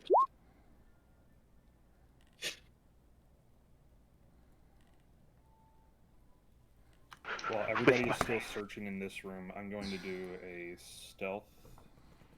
Yep. What is that again? It's roll. It is just stealth. It should be skill. Oh, it's the skill. Okie dokie. As I see Oradrin moving back towards the like mouth of the cave, I go like, hey, watch out! I heard some stuff. It was wormy. It sounded like. Radrin. Cammy does the stealth thing too. I have a +7. Yeah, I will also stealth over that way. So I don't have a stealth. So can we get a wow. Wow, none of us are stealth. Y'all are rolling a bunch of Wow. That's crazy. You know what? This is the universe balancing itself out for the solid high rolls. Okay, well, I'm still gonna For move. me to find smiting a fucking stone. As you're So Cammy's at a 12. actually Cammy's got 11 because you're including your +1 from your actual dexterity. Oh, okay, I see.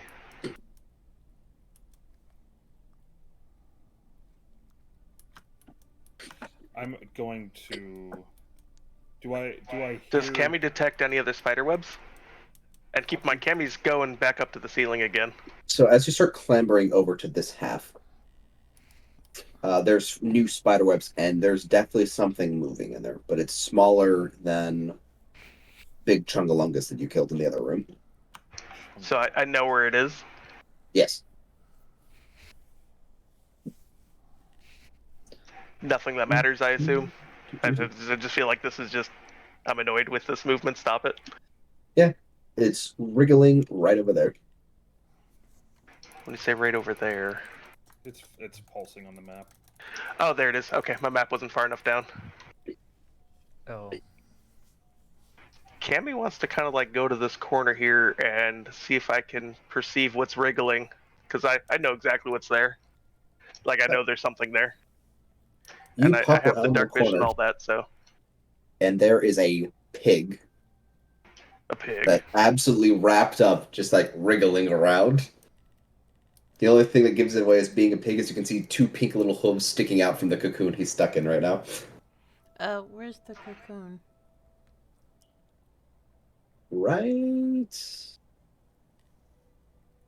here. Cammy's gonna get the pig out of the web. I feel like as a spider, I'm really good at that. And you start unraveling the silken webs until you see a beautiful award blue ribbon winning pig. That's fantastic. I would like to roll a perception check on whether or not the pig is a druid. You may attempt your discovery.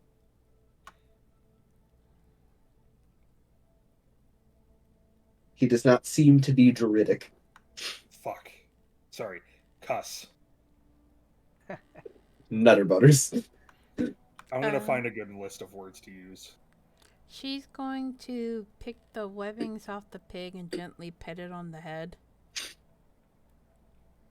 He's give me a handle animal check. I think that's a thing. It is. It is. Yes, animal handling. Let's go. Oh, Jesus Christ. What And the is pig with is these- very wigged right now and like just kind of snaps at your hand as you try and touch it. Cammy wants to pet him with my spider legs. Jesus Yeah.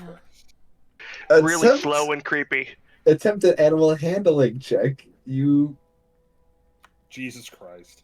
despite the pig's absolute terror, you do manage to scratch on the back of the ear a little bit until it calms down. Can I telepathically tell it it's okay? I mean, you can. Whether it understands what that means or not is completely irrelevant. I told him, but not in spider voice and telepathy. So it's just hearing voices. Spider's hearing voices in its head. This poor pig. Cammy, though, as you're walking over this corner and start scratching the pig behind its ear, you detect magic up in the ceiling. Cammy immediately crawls to the ceiling to find out what I saw that was magic. I say nothing to anybody. And you crawl on over and you start digging through more spider webs until you see a large stone, probably about as big as a textbook, Ooh, With- Cammy likes stones. some runes written into it, and it seems to be a little bit more magical than the stones you got off of the vines. Do I understand the runes? Give me an Arcana check. I do not. They glow. Cammy likes glowy things. He's gonna hold on to some glowy stuff. You gonna take And the stone? yeah, I'm gonna. Well, yes, I will grab the stone and I will tell other people, hey, I found this thing, telepathically, because I'm still a spider. Give me a strength saving throw. And you Drop start it. you get your arms around it and you try and like pull, but it seems pretty planted in the ceiling. So, do I do that with my normal thing or my spider strength? Because that would be Your my sp- druid. That would be my druid strength. Your spider strength, Spider. So your spider Okay, strength so- is actually +2, so you'd have a 5 instead of a 2. which is not much better, but it's better than Okay. negative That's one. still not gonna do it. Actually, it's better than that 6 because he loses the negative one. Yeah, it's. I took that into account. So 3 and then +2. Yeah. But yeah, the stone seems pretty stuck in the ceiling. Like, Okay. is it up there to where only he can reach? You would need to get a little bit of help to get up there to it. Cammy could come down on shapeshift and lift Zarcy up on his shoulders. How tall is a giant spider? Say it's like 4 feet tall. Because it's classified as a large beast. Yeah, but you're like area wide, not tall. I'd say like Can I for a like go sideways and say climb up my legs? Am I strong enough for that? yeah, I'd say so. Okay. I'm just gonna telepathically tell somebody that I'm strong enough to hold. Like, hey, come up and see if you can grab this. I guess I'll try. Actually, Alright. Nora, Roshi would she probably probably be has the best. better strength than all of us. Yeah. The little frogs got it. So Yeah. it's for the rock, for the glowy rock. Yep. Yeah, there's a glowy rock over here. I'll give it a go, and I do the whole like roll up sleeves. I have short sleeves, so that it's not doing anything. What check? Are Give they me able a- to reach it on the side here? Or can I like rig up some spider web thing for them to climb to get to it to make it easier? If he stands on you, he can reach it. You could also make your makeshift spider web It's like rope over ladder. here. Is that what it is? Give me an athletics check to wrench it out of the ceiling. Athletics check. This is gonna be. I have a -2 to athletics, so we'll see. And you all are also struggling to wrench it out of the ceiling. Yeah. I guess I'll try. Next. What do you want? Athletics? Athletics, yeah. And then finally, someone with a little bit of muscle rolls up. You get your hands firmly planted around and you rip it down, and a whole bunch of roots come with it until it finally detaches from the bottom of the roots. Can I like is the magic like affecting me? Can I like tell what's going on? It But you was, can attempt an Arcana check to know what it does. it was stone, right? It was stone, but there are roots attached to the top of it, Okay. and you ripped it out of the ceiling, ripping some of the roots with it. You are unsure of what the stone does. Okay.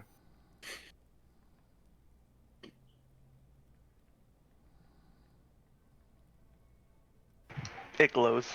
I kind of returned to that thought I had in the back in the upper cave. And I'm just like, guys, we didn't see any. I didn't. I just start start waving my bow around just to like swat at any like shadows that maybe we might be casting. And I'm just like, I don't see any of these shadows that they were talking about.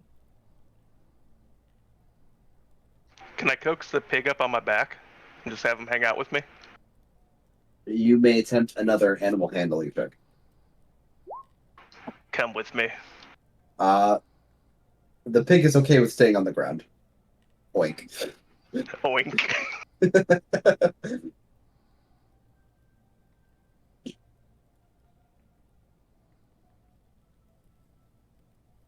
Can I convince them to follow me?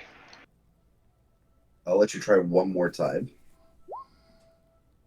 He is willing enough to follow you out of the cave.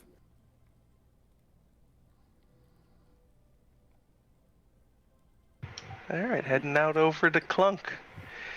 Like, on the way out, do I notice anything else weird going on? Any? Nope. Nope. Alright.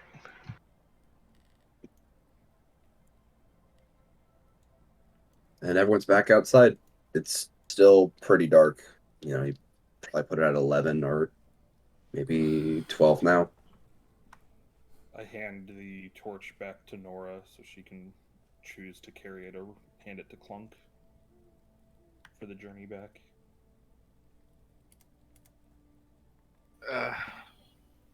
I don't want to stay in the murder forest.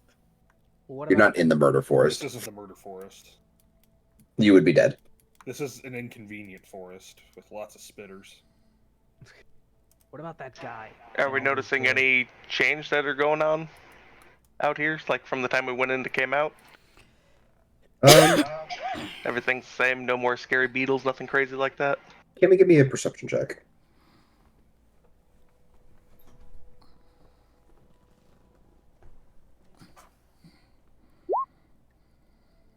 So as you kind of start looking around, you can't quite put your finger on it, but due to your druidic connection and just kind of looking around, the woods around here seem a little less vibrant. like I don't know, like just seems like some plants have already kind of started to wilt, where there was like tons of brush, Mm, but nothing major. Okay. Are we able to tell if the lack of vibrancy is due to us removing the stone by the roots? That would just be your best guess. Okay. Are we able to also tell if the stone that we collected from the ivy is also related to the giant stone that we got from the cave? Give me an investigation roll.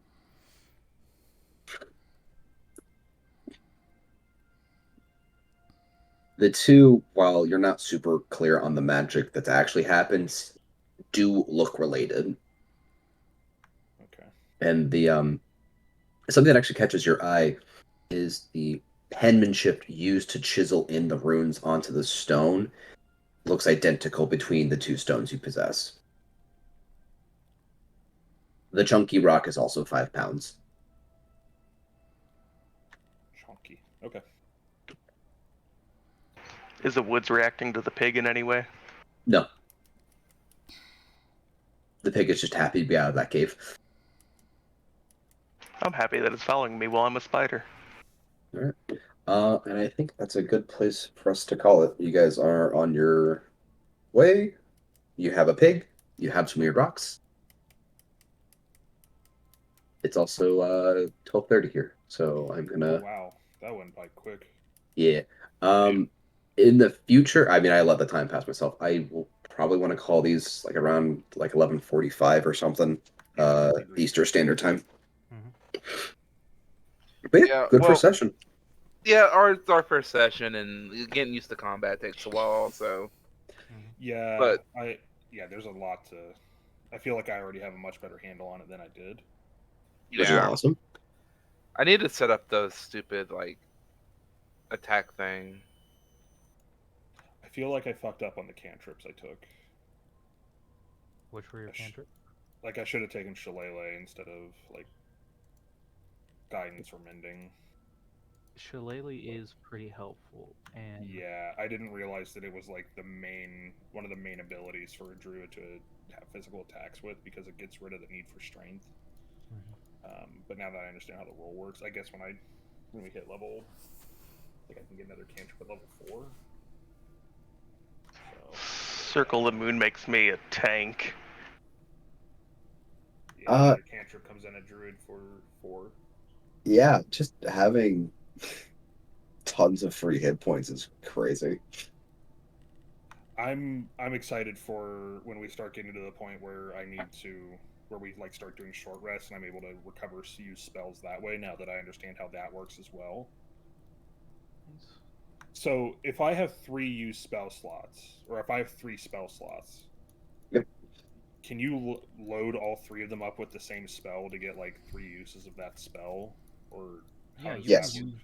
use like uh, let's say Misty Step 3 times, but then you wouldn't have any more of that level of spell slot anymore to use. Okay.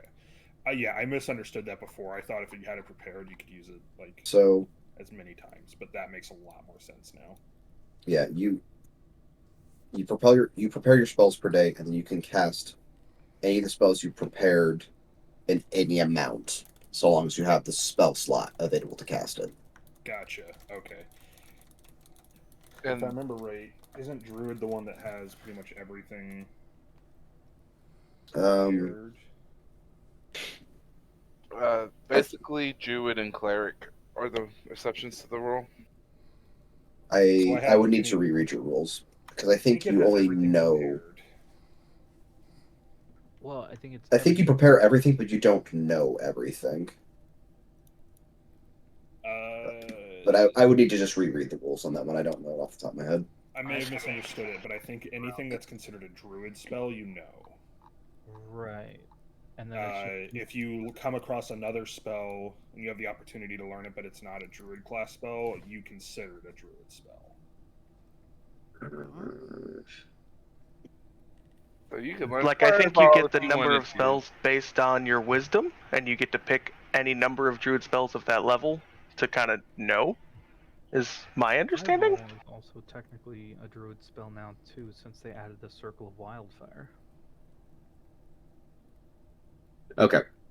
So, you start the day with your whole druid spell list. Yes. You then choose a number of spells equal to your level plus your wisdom that are prepared. You can then cast those prepared spells in any amount so long as you have the spell slots to cast them. Okay, so essentially at this point, Your pool is That your is pool like is so small everything. that is most of everything, but higher on you'll have to start making choices. okay, that helps me understand it some more. Thank you. So is my wisdom having a +5, so I get 5 plus my level, so I get a total of 7 I could learn? Yeah. Yes. So, like I said, you know But the can only whole use 3 a druid day. spell list. So Monday, you know the whole druid spell list, but you say today I want to know entangle, ice knife, healing word, and then 4 other spells. You can then cast those 7 spells in any amount as long as you have the spell slot, and then tomorrow you could pick a new 7 spells you wish to cast. I will just throw this into our chat. And the other exception to that is since I'm Circle of the Land, the spells that I get for Forest are always considered prepared and they don't count against the number. Yep. Okay. That's enough spook music for tonight. All right, that was a lot of fun. Hey, clap. Cool. I enjoyed it. So, like, right now, are we hanging out outside this cave thing, or are we headed to, like, back to that farm? Like, where are we stopping We'll at? be heading to Weber's to like let them know and maybe do something with that pig. We are currently just on the road back to Weber's, but we'll deal with that. We'll deal with that next session. Cool. I like it. Alright, well, I gotta go to bed. I gotta get up for work. Yeah, I gotta get up to work in the morning, so I'll catch y'all later. Have Later. a good evening all.